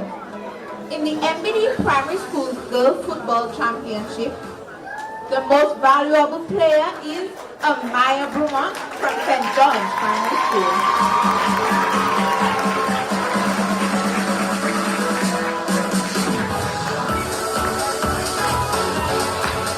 Don't go too far, Amaya, as Amaya also scored the most goals in this championship.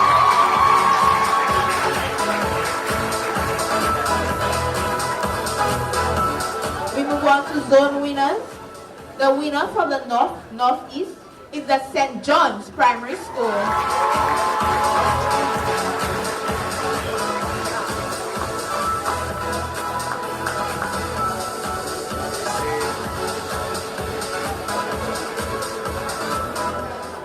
And we see Gianna Joseph joining them there. The winners for the Southeast is the Goodwill Primary School.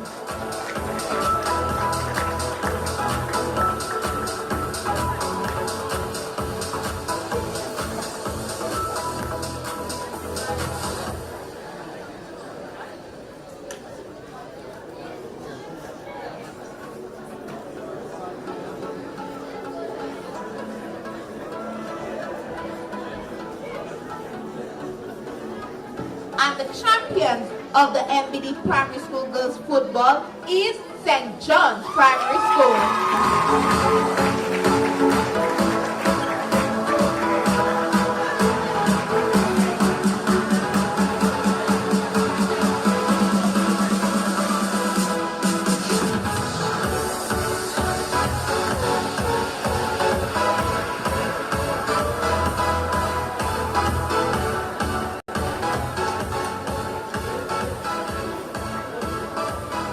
And the runner-ups are the Christian Union Primary School.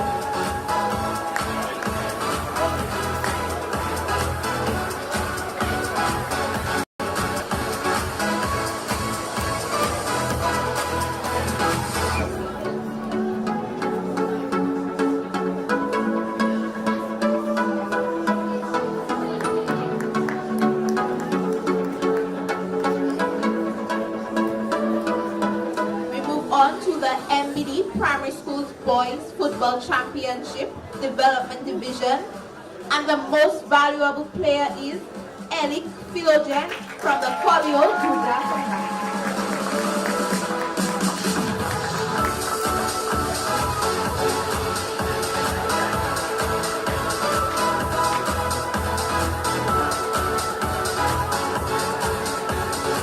Most goals scored is TJ George from the Grandpa Primary School.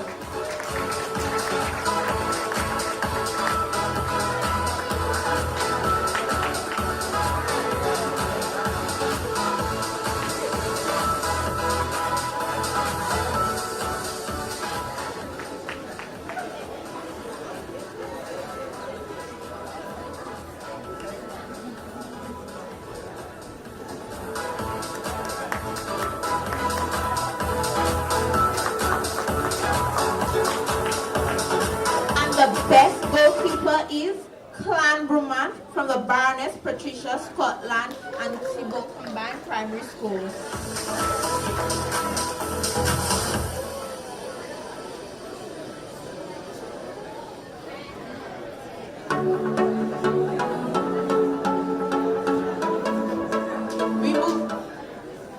We move on to the zone winners. The Northeast and Northwest Development winners are 2 Black Hollyhock Combined Primary School.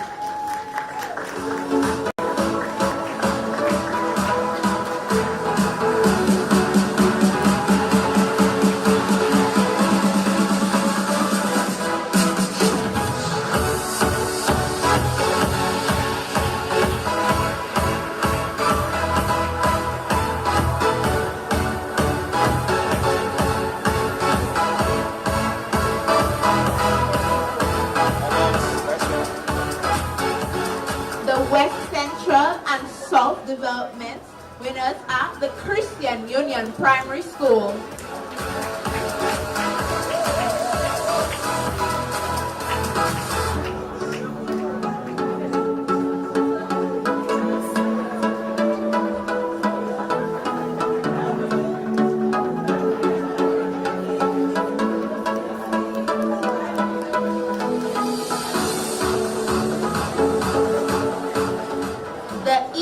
Southeast winners are Mont John Primary School.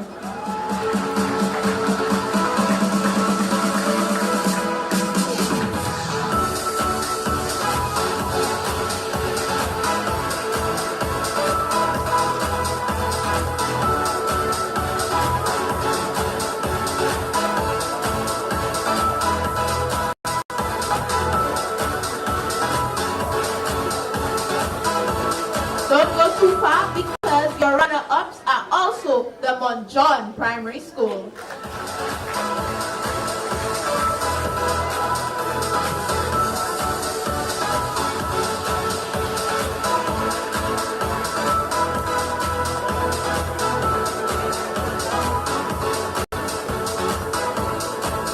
And the champions of the MBD Primary Schools Boys Football is 2 Black Hollyhock Combined.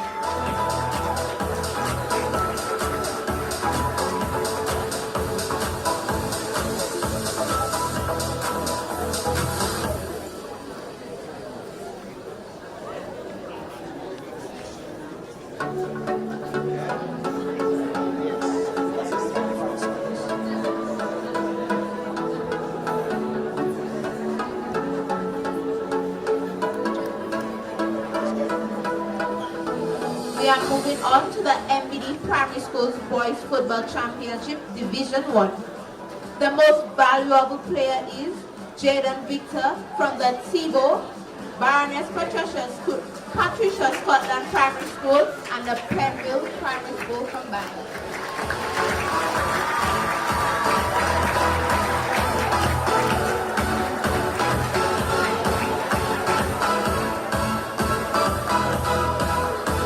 As you can see, he has graduated and now attends the Portsmouth Secondary School.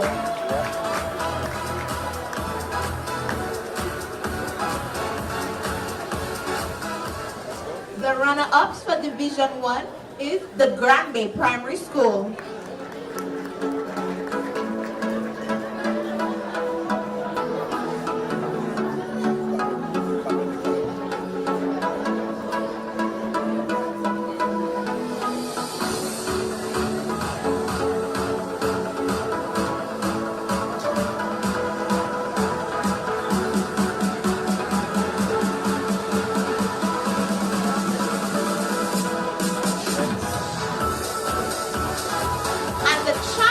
Of Division 1 is the Baroness Patricia Scotland Primary School, Thibault Primary and Penville combined.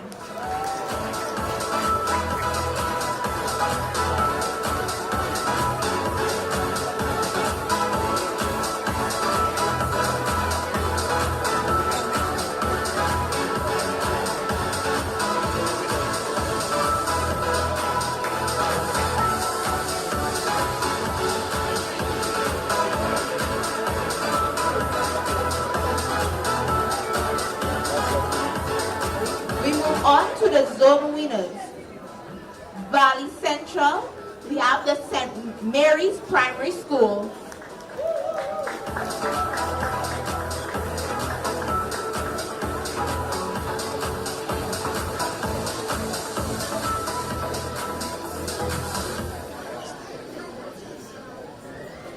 North and Northeast, we have the Roosevelt Douglas Primary School.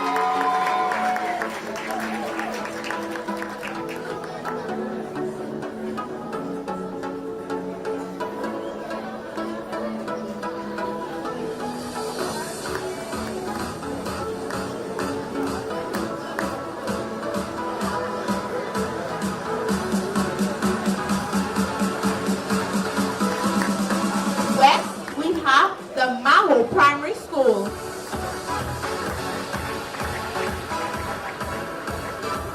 East and Southeast, we have the Cassie Bruce Primary School.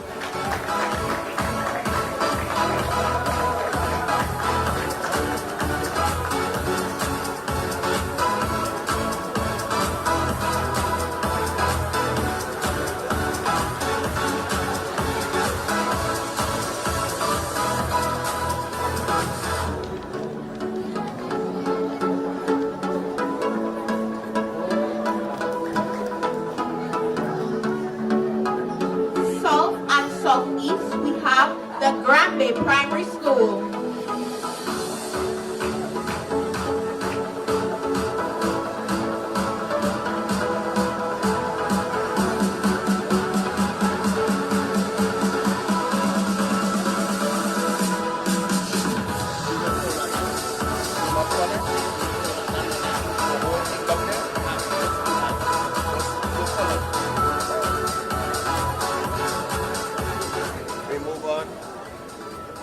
We move on to the secondary schools football. Secondary school girls football festival, most goals, and we have a sister here because she's out of state, is Lamaya Ford from the Portsmouth Secondary School with 4 goals.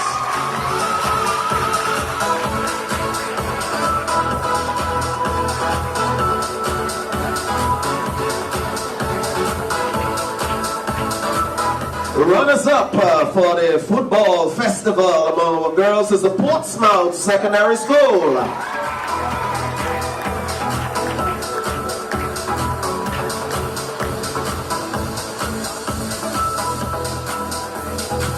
I'm not seeing no representative from PSS.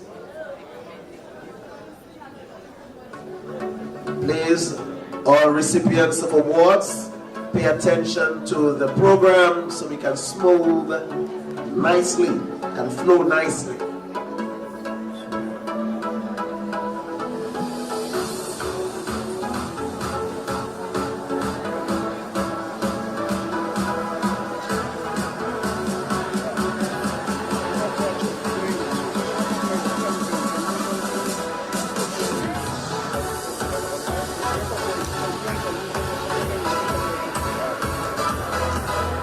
All right, and we just want to recognize the champions. We are not calling them up. We recognize them. That is the Castle Bruce Secondary School. Put your hands together for them. All right, the secondary schools 13 and under football championship. Most valuable player, Roxon Copel of the Castle Bruce Secondary School.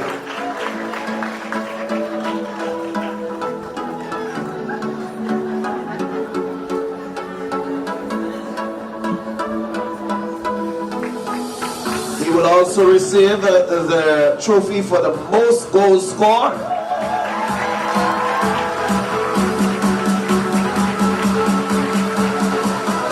Zone winner for the 13 and under is the Portsmouth Secondary School.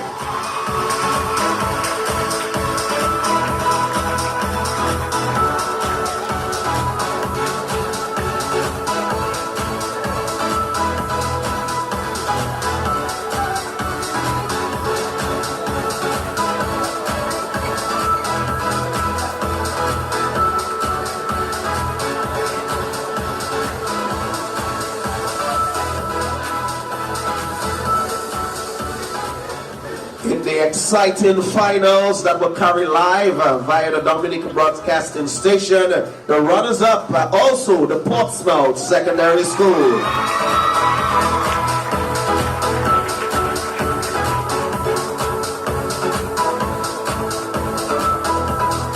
And walking away as your champions were the athletes, the students, the players of the Castle Bruce Secondary School.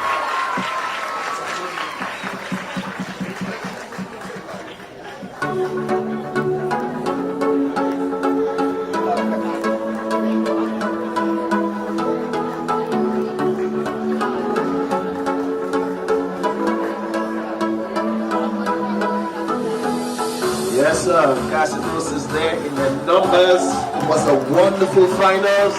I watched it. This is something I encourage the sports division to continue doing, bringing their games live. Secondary schools under 15 football championship.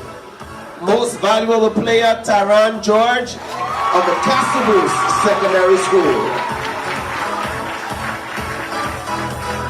When it comes to football, Castle Bruce rules.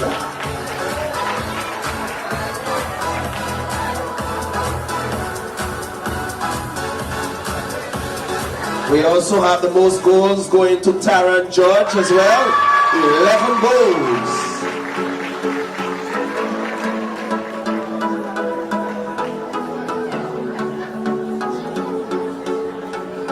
Champion, Castle Bruce Secondary School.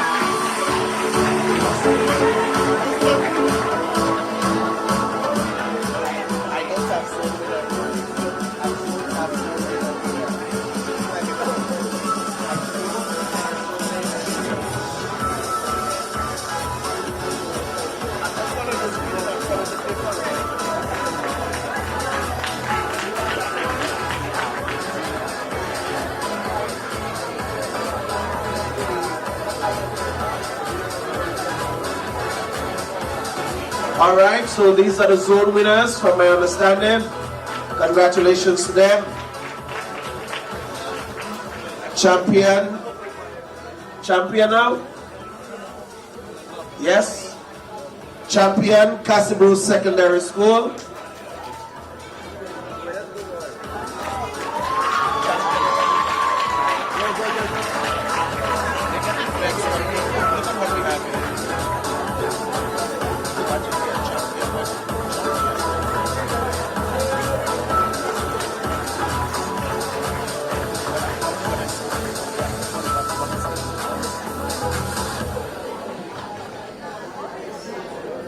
Runners-up is the St. Mary's Academy.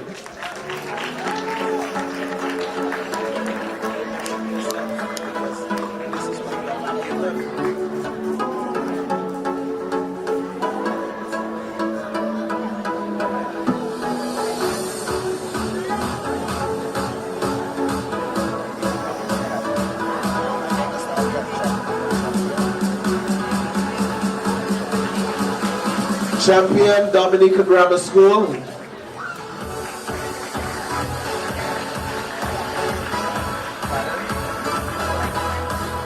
Secondary schools under 17 football championship. Most valuable player, Chance Marshall of the Dominica Grammar School.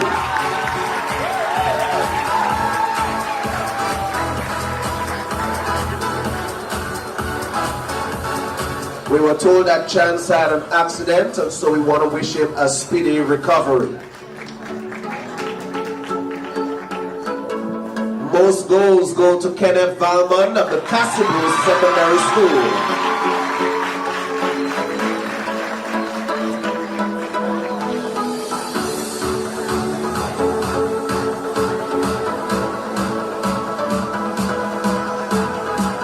Zone winner, Dominica Grammar School.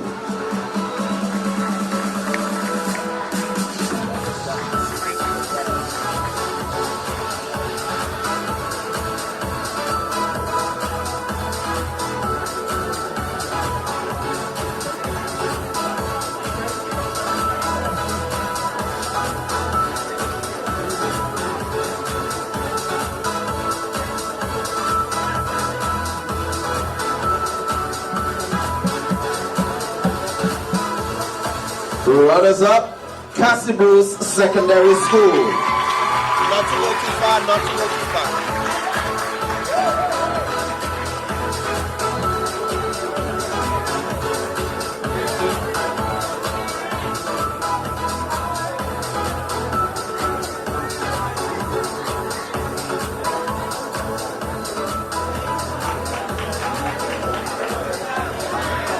All right, let's take the picture again. You want it?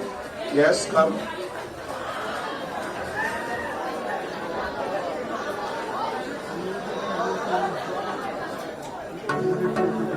The boys came here for the candid moment, so we don't want to rob them of that. Secondary schools under 20 football. Most valuable player, Kian Thomas of the Dominica State College.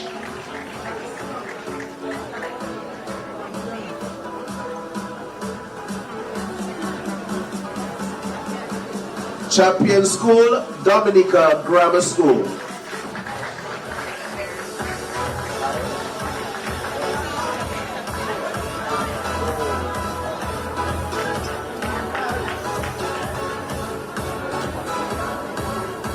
Congratulations to Grammar School. That too was a very nicely contested match that was carried live across the airwaves. All right, we now move on to the secondary school under 20 football. The most valuable player, if memory serves me correct, he is now on a scholarship somewhere in the US. That is Kian Thomas of the Dominica State College. He has his good friend here to receive it on his behalf. He will also receive the award for most goals. Most goals, he also receives that award.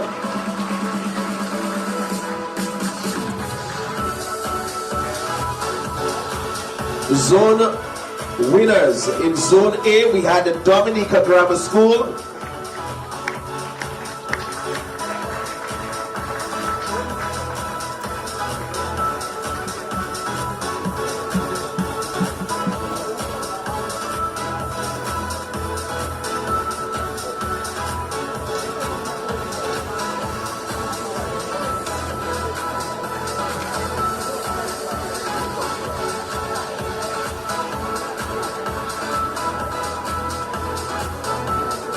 Zone B winners, Academic School of Learning.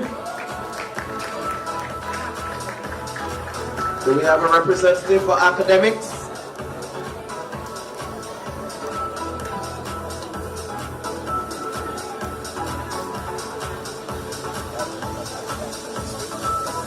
Runner-up, Dominica Grammar School. Come on, don't let it die. Give the hype.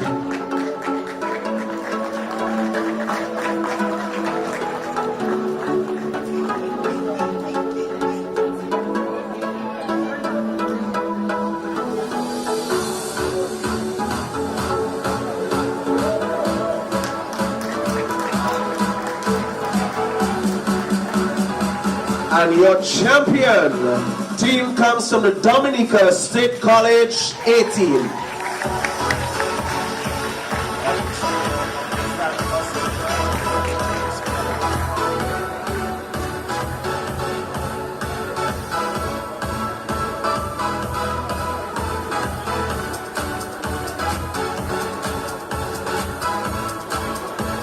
We say thank you to Honorable Oscar George for assisting us with those awards.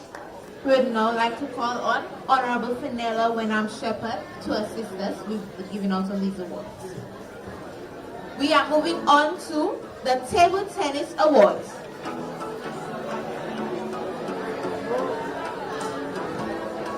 In primary school table tennis festival, the zone winners female are East Cynical Primary School.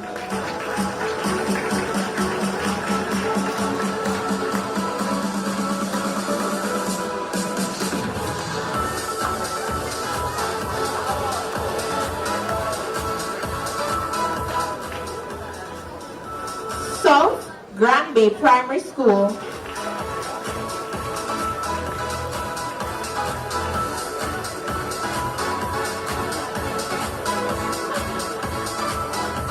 Southeast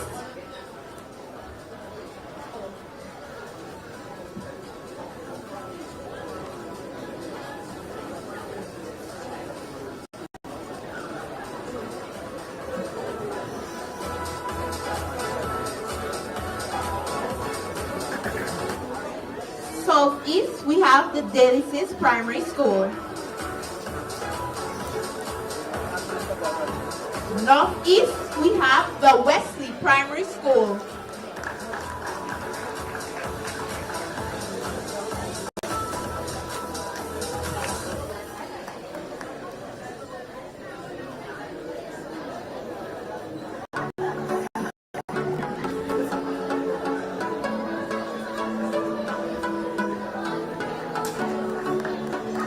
North A, we have the Penville Primary School.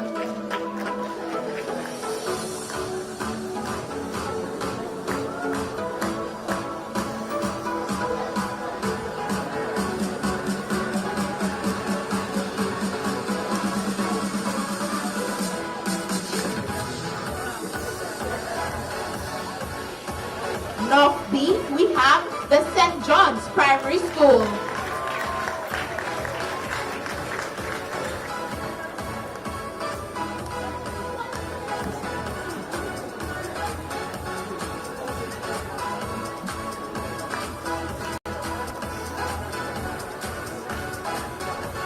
Southwest, we have the Girardel Primary School.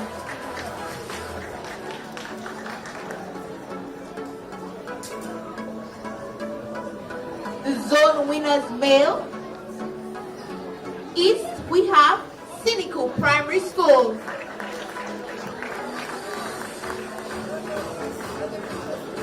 Sorry, we'll go back to the female. For Southwest, we have the Girardel Primary School.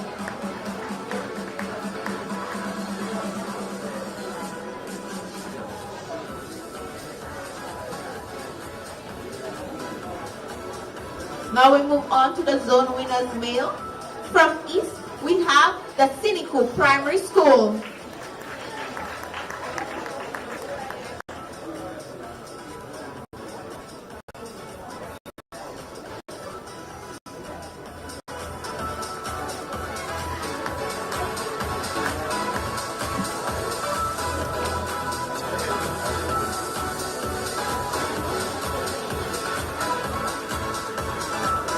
South, we have the Grand Bay Primary School.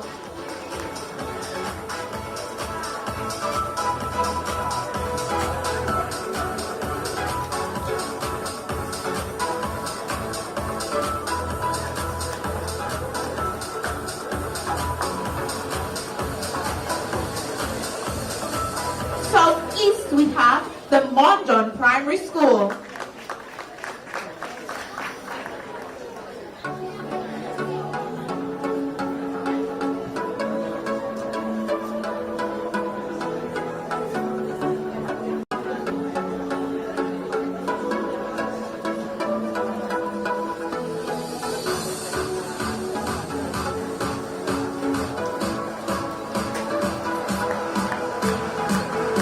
Northeast, we have the Will Stratmore Stevens Primary School.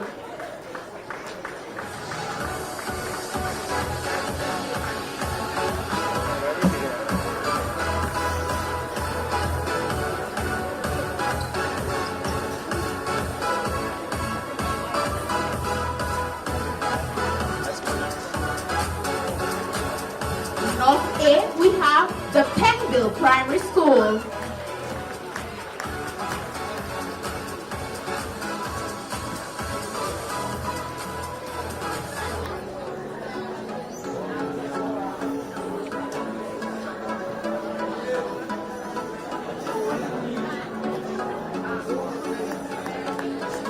North B, we have St. John's Primary School.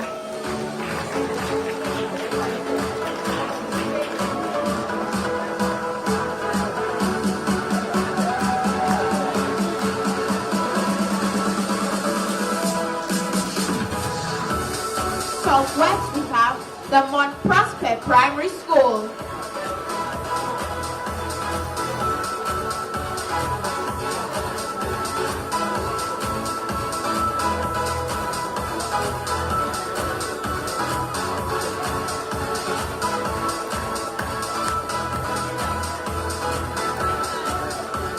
We move on to the primary school table tennis open singles championship female. The runner-up is Sarah Dubois from the Penville Primary School.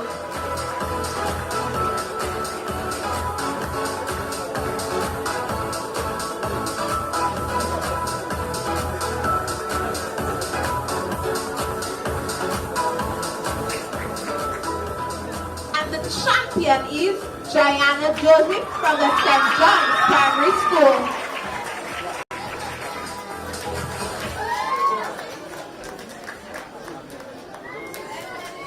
We move on to primary school table tennis open singles championship male. The runner-up is Nelson Balmer from the Will Stratmore Stevens Primary School.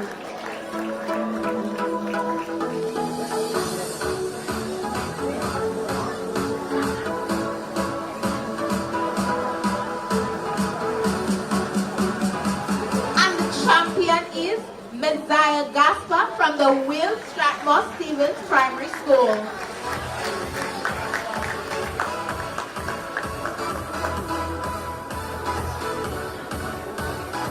We're moving on to the primary school's table tennis championship team event female. And the runner-up is the St. John's Primary School.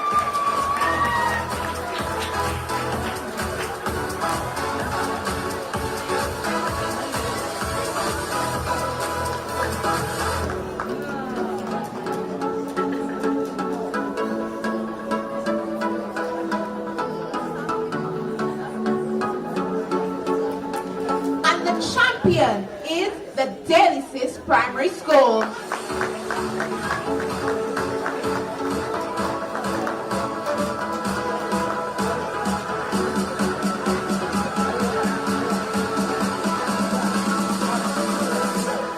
We move on to the primary school's table tennis championship team event male. The runner-up is the Cynical Primary School.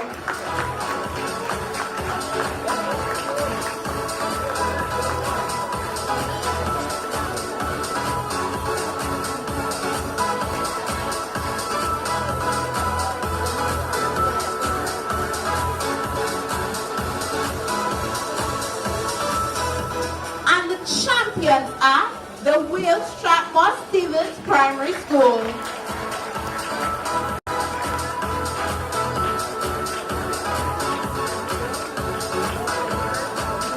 We get ready to move on into the secondary schools table tennis.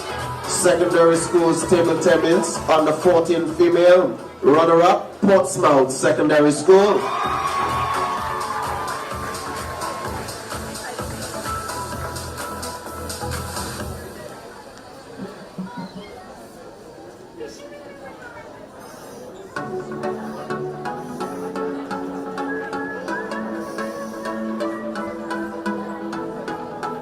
The champion, Northeast Comprehensive School.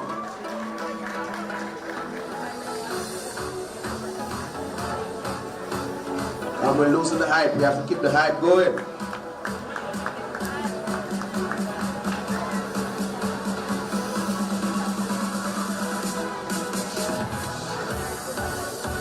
Secondary School table tennis under 14 boys. Runner-up, Northeast Comprehensive School.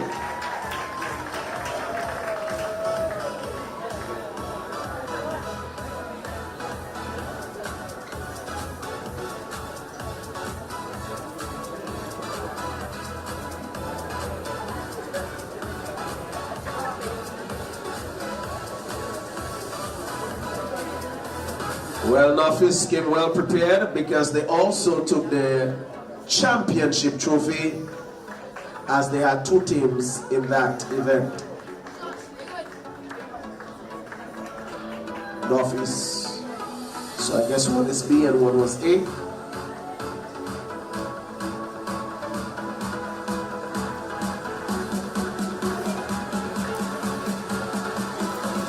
Secondary School table tennis under 16 female. Runner-up, Cassie Bruce Secondary School.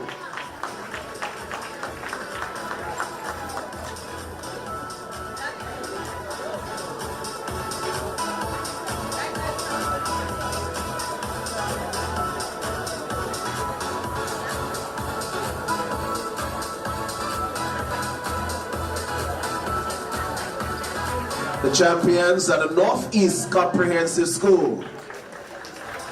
Northeast not in the house again?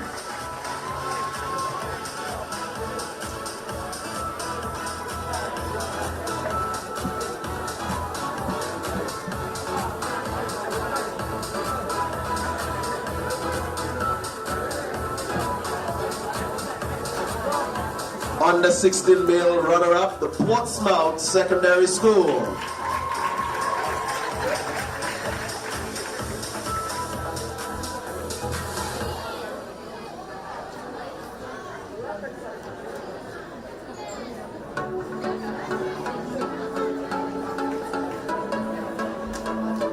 Champion, Northeast Comprehensive School.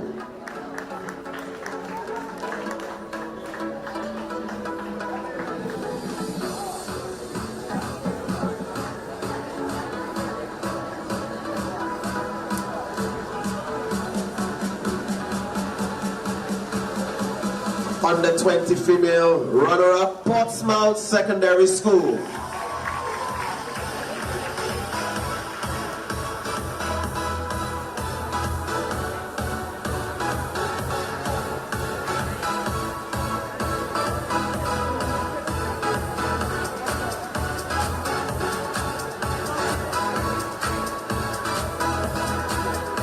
And the champion trophy also goes to the Portsmouth Secondary School.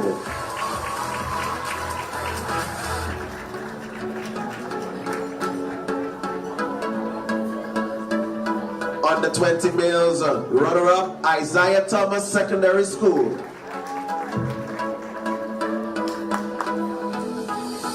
Come on, man, clap for them, make some noise for your school.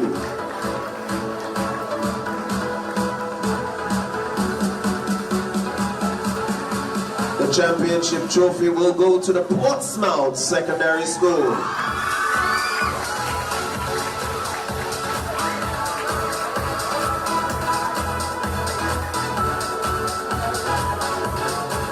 I see we have Jeriah Lewis there with them.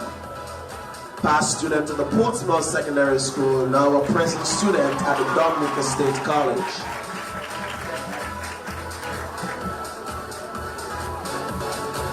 Open singles female, the runner-up is Elise Charles of the Northeast Comprehensive School.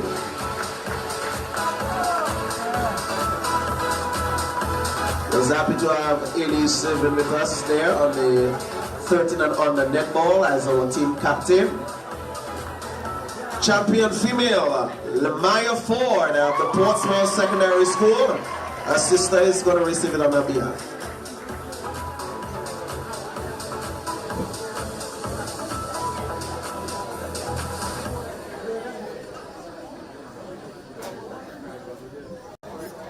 Open singles male, runner-up, Wilfrandi Diaz of the Portsmouth Secondary School.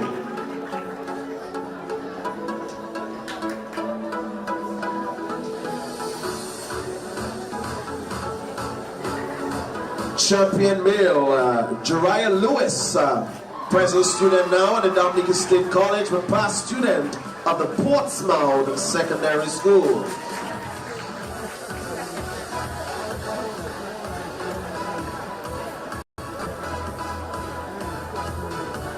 Secondary School's table tennis mixed doubles, runner-up, Jerry Prince and Daniqua Harriet of the Northeast Comprehensive School.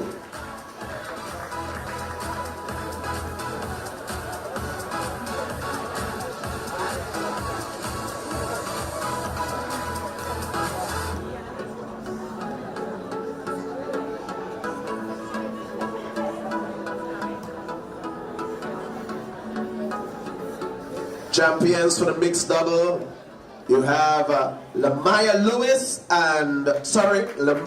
Ford and Jeriah Lewis of the Portsmouth Secondary School.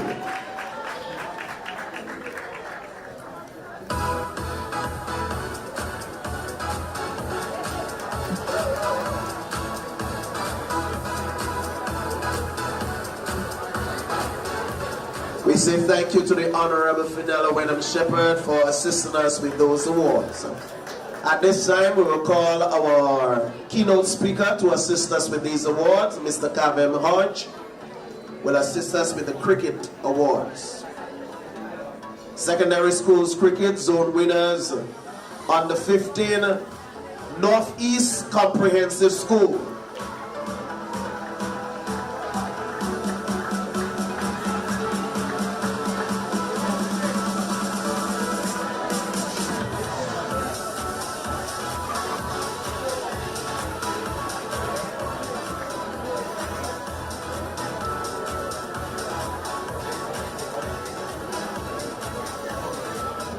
Runner-up, Cassibro Secondary School.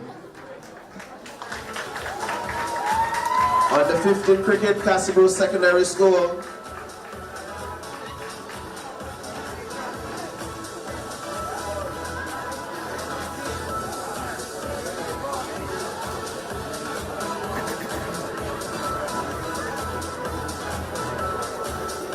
The champions are the Northeast Comprehensive School.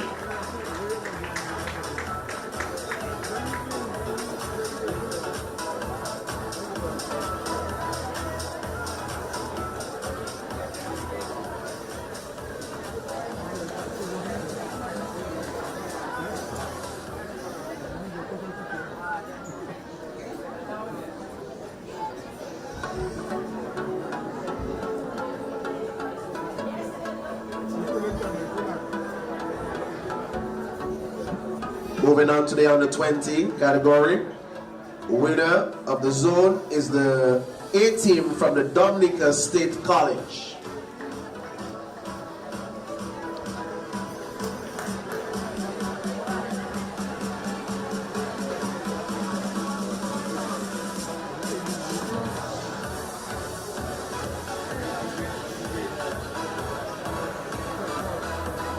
Winner of Zone B is Academics.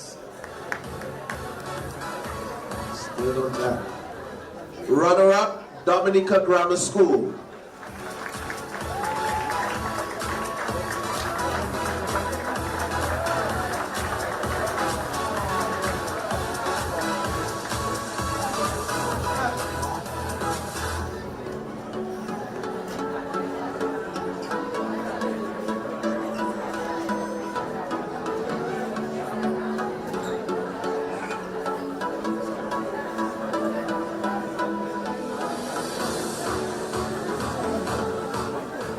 And the championship trophy will go to the Cassibru Secondary School.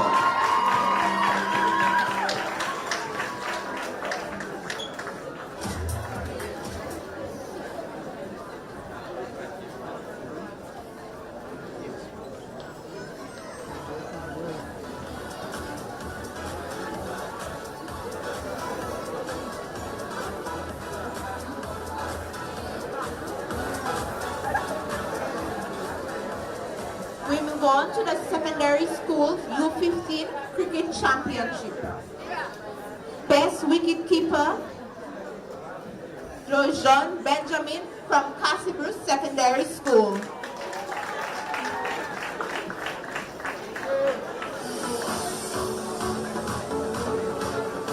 Sorry, Dewan Benjamin from the Cassibru Secondary School.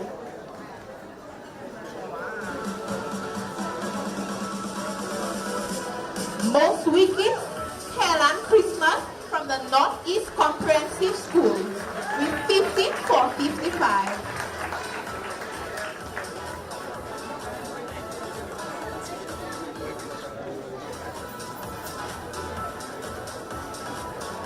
Wait right there because highest individual score goes to Helen Christmas from the Northeast Comprehensive School with 62 runs. And stay right there again, because highest aggregate goes to Kellan Christmas from Northeast Comprehensive with 107 runs. And again, best all-rounder goes to Kellan Christmas from Northeast Comprehensive School, 107 runs and 15 for 55. Centurion Kenny Valmont from the Cassibru Secondary School with 107 runs.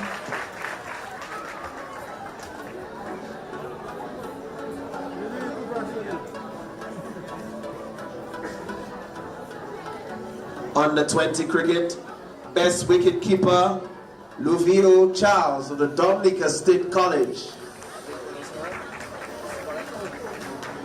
Luvio Charles of the Dominica State College.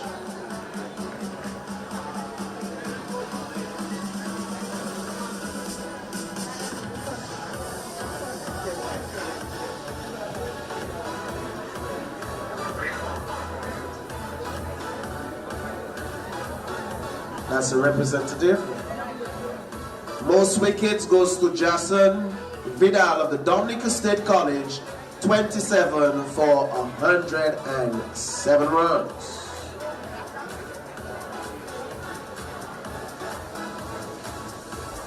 Yes, he's representing his school here today and taking the absentees awards.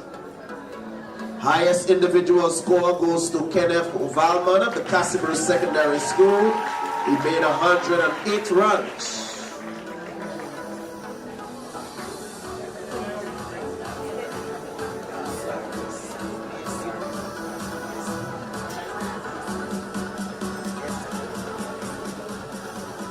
Highest aggregate Asino Fontaine of the Cassibru Secondary School with 232 runs.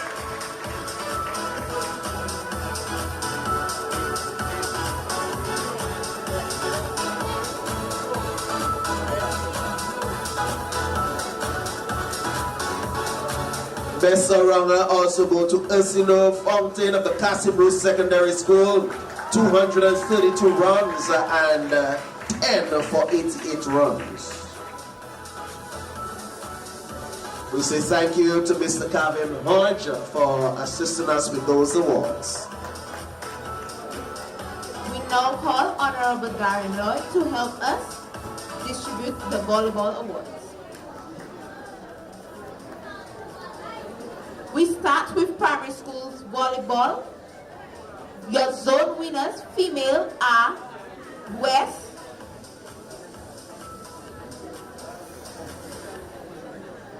Caleb Laura Primary School.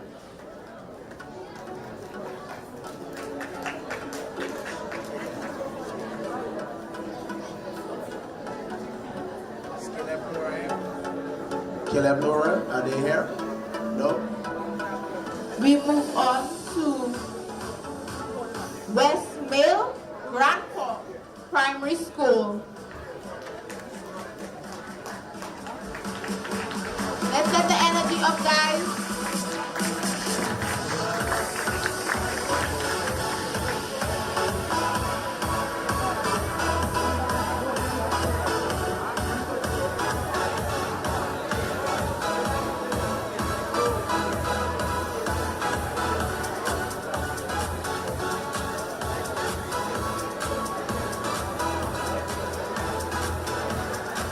North female goes to the Penville Primary School.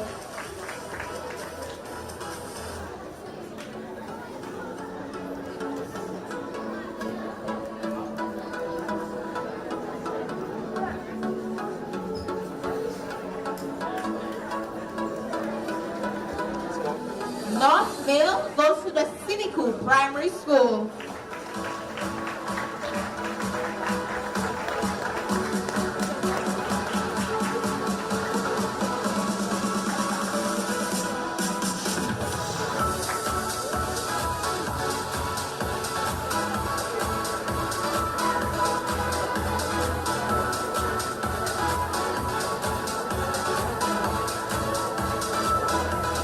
Zone E female goes to the Caleb John Nora Primary School.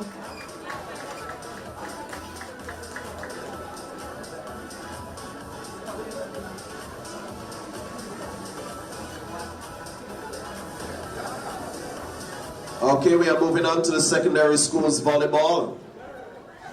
Female most valuable player, Gordisha Joseph of the Northeast Comprehensive School. We have a representative coming to raising that award on her behalf.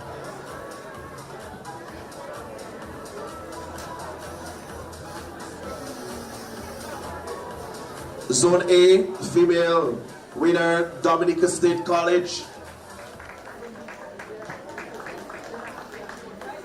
Volleyball, Dominica State College.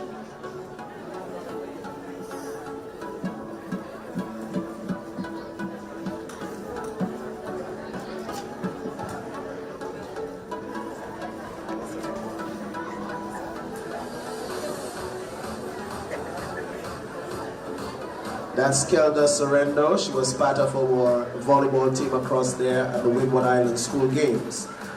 Zone B female, Isaiah Thomas, Secondary School.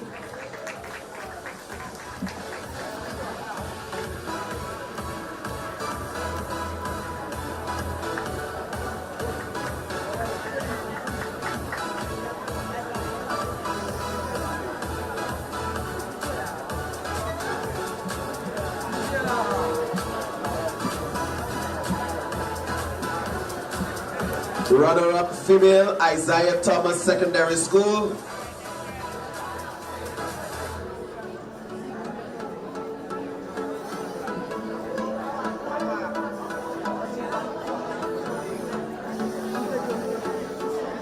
Champion female, Dominica State College.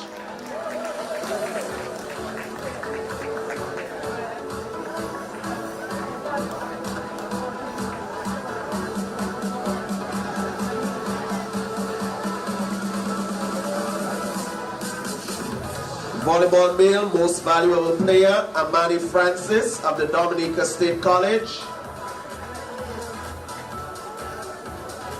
A representative is coming for him. Amani would have served as a volleyball captain for the Windward Island School Game and overall team captain for the Windward Island School Games. Winner Zone A, male, Dominica State College.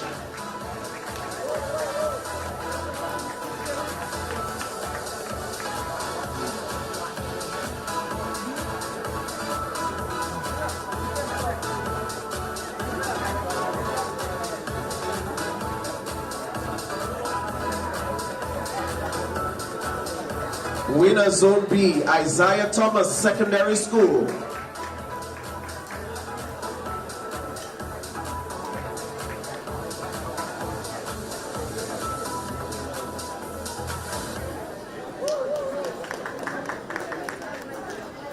Runner-up male, Dominica State College.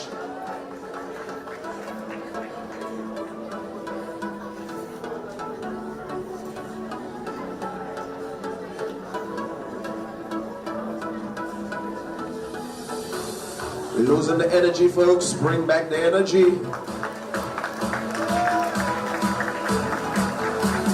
Champion males, Isaiah Thomas Secondary School.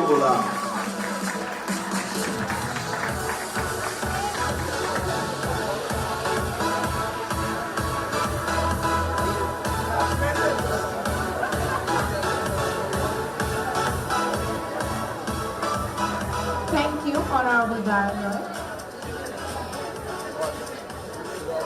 We now call Honorable Fidel Grant to help assist us in the distribution of the basketball awards.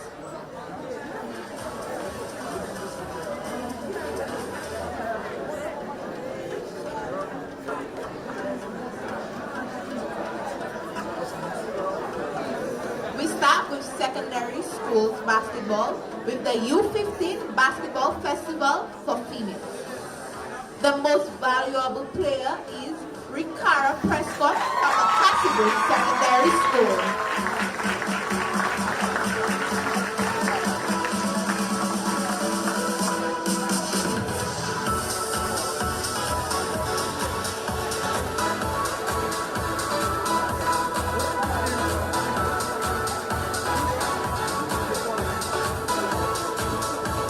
Runner-up female is the Portsmouth Secondary School.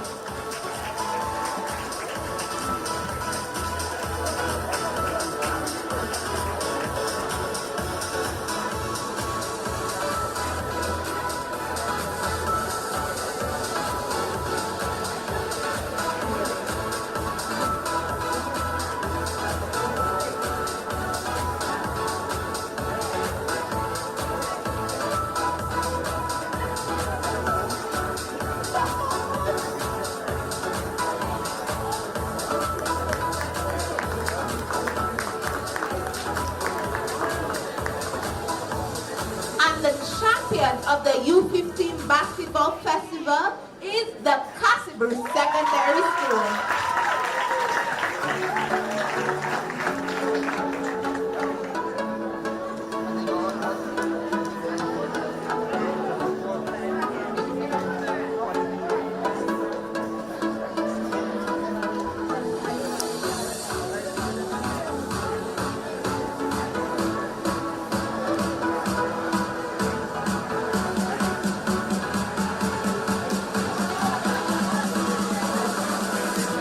We move on to the secondary school U15 Basketball Festival male.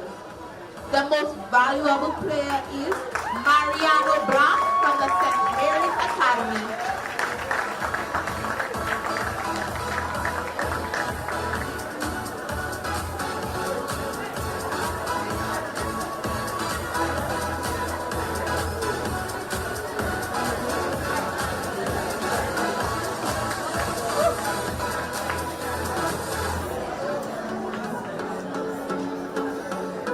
And the runner-up is the Portsmouth Secondary School.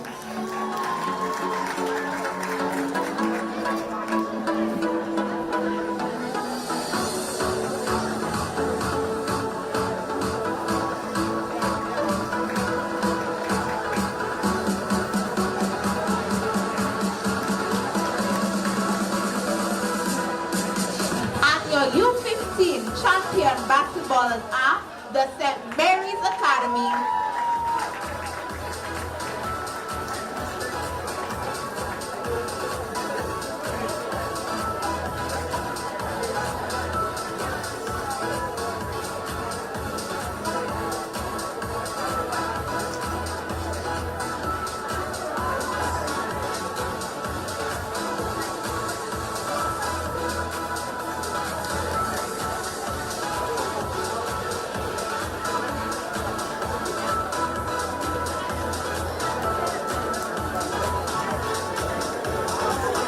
We move on to the secondary school U20 basketball female. Your most valuable player is Delicia Julian from the Convent High School.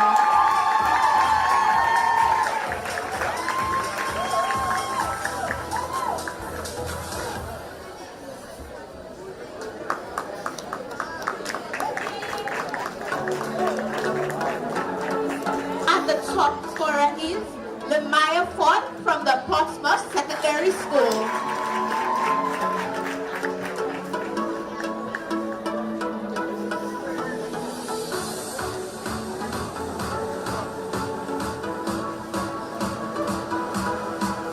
And the zone winner is the Convent High School.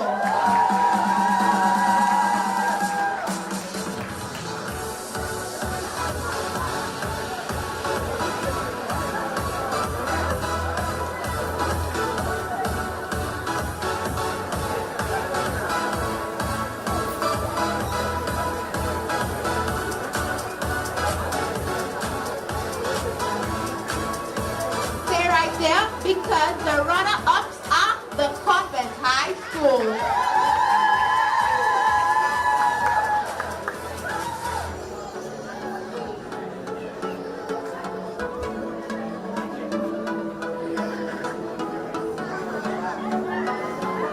And the champions of the U20 basketball female is the Portsmouth Secondary School.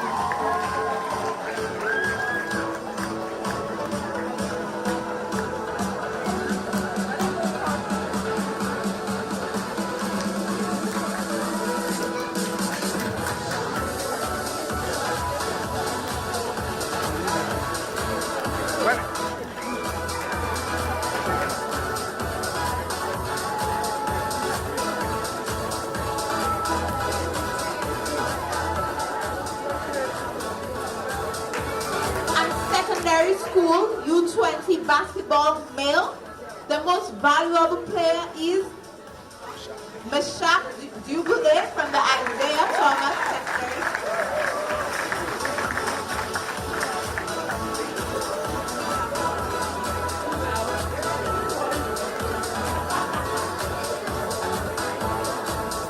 And stay right there because our top scorer in the U20 basketball is Meshach Dubule from the Isaiah Thomas Secondary School. And the runner-ups are Isaiah Thomas Secondary School.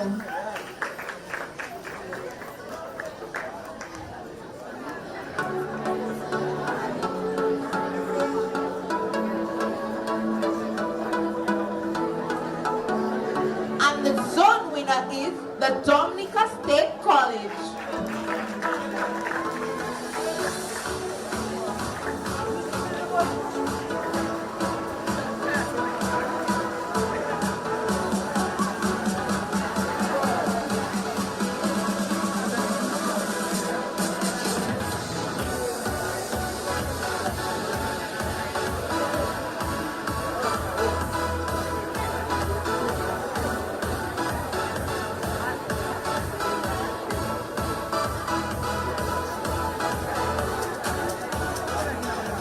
And the champion is the Dominica State College.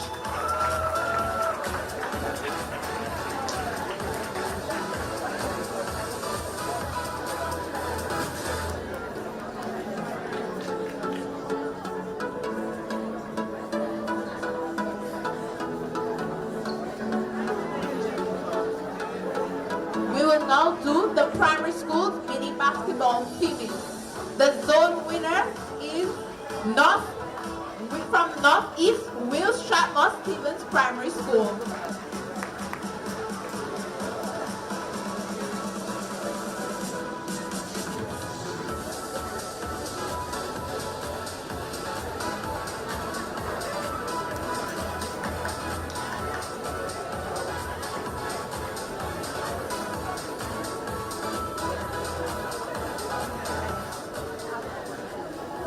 So we have the Mont John Primary School.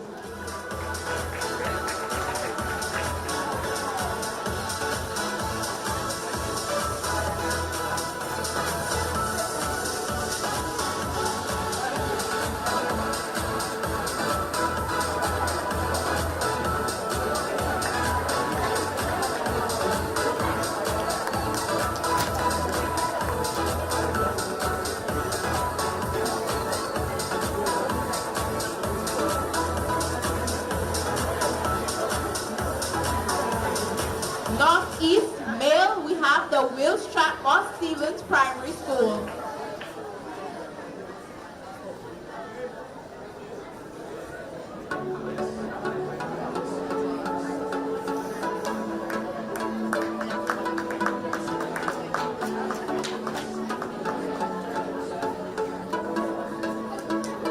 At South Mail, we have the Mount John Primary School.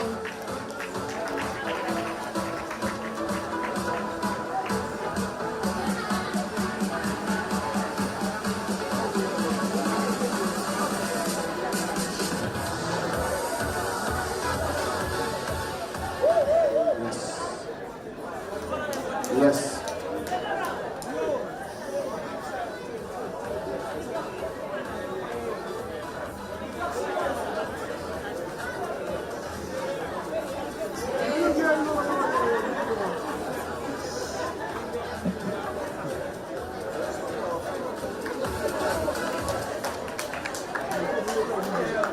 Okay, we're asking the Honorable Fidel Grant to remain and for the Honorable Oscar George to join him up at the front, please.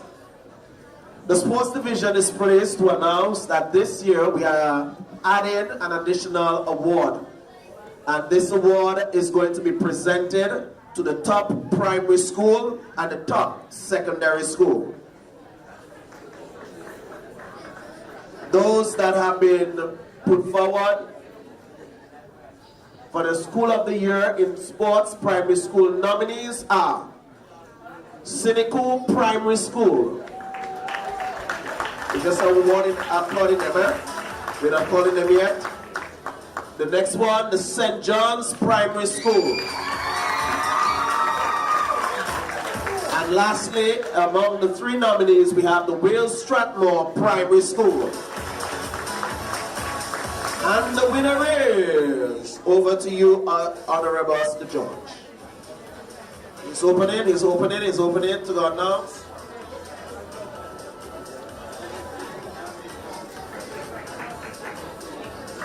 And the winner is, shout it out, the Cynical Primary School. Congratulations to the Cynical Primary School. They will receive an award and also something special from the Prime Minister for winning School of the Year. They'll also receive a special token there from the Prime Minister of Dominica. Where's the principal? Where's the teacher? A principal, a teacher. We're asking a principal, a teacher to join them to receive what the Prime Minister would have sent to the school. Receive the gift from the Prime Minister on behalf of the Cynical Primary. Come go across by the minister. You want the minister to hold the envelope? The teacher and the envelope and the...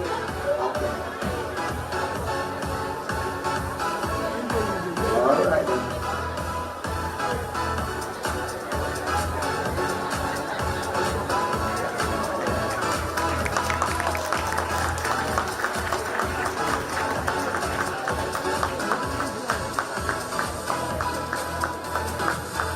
And let me hear you say, yeah, yeah, for Cynical. One more time. All right, congratulations to the Cynical Primary School. All over Dominica we have talent. All over Dominica there is talent. We move on to the secondary school. Who are the nominees for the secondary school? We have the Castlebrue Secondary School. Make some noise! We have the Northeast Comprehensive School. Are you there? And today couldn't be going to the Portsmouth Secondary School. Your guess is as good as mine as Honorable Oscar George come to announce the winner. And he's breaking it. It's breaking. It's breaking. It's broken. It's going to be spoken now. This is a tight one. He said this is a tight one. A tight one. Who is it? The Castlebrue Secondary School. Yeah! Castlebrue coming up, man. Cassidy, stay sitting down. You are the champions. The champions. They too will also be receiving a special gift there, compliment the Prime Minister of Dominica. Do we have a teacher with them, the principal, a teacher, the principal, with the students, please? Okay, the head of department of sports is here. All right. Is that person at the front, Mr. Uni? He's coming, he hasn't reached yet. Okay.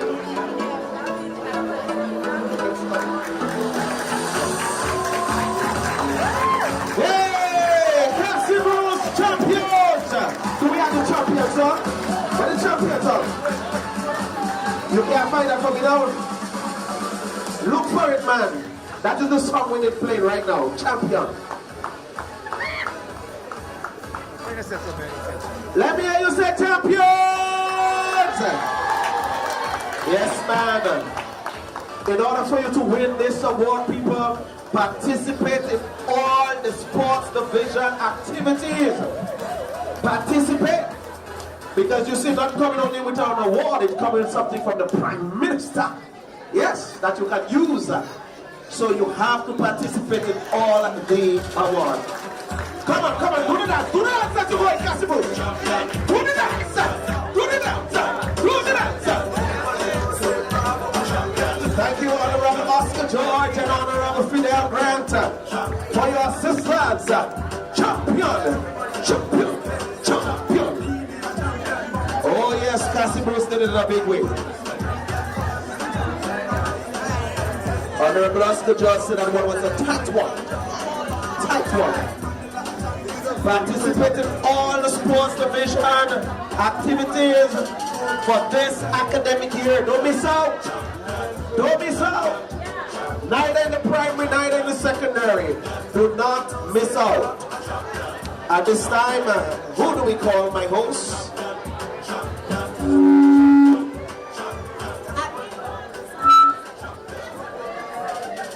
At this time, we'll call Miss Kenya John, the captain of the Dominica Windward Island School Games netball team, to lead us in the vote of thanks. Yes, and Kenya was also the overall captain for the entire team. So we are happy to have her here, El Capitano.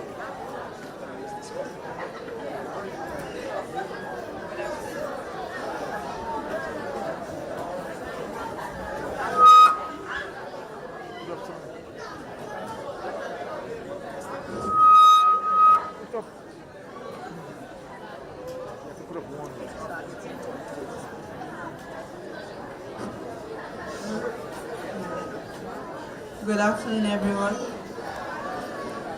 The success of school sports in Dominica does not only benefit the staff, the sports division, Ministry of Sports, and by extension, the government. Among the greatest beneficiaries are the student athletes who engage in the various sporting activities throughout the academic year.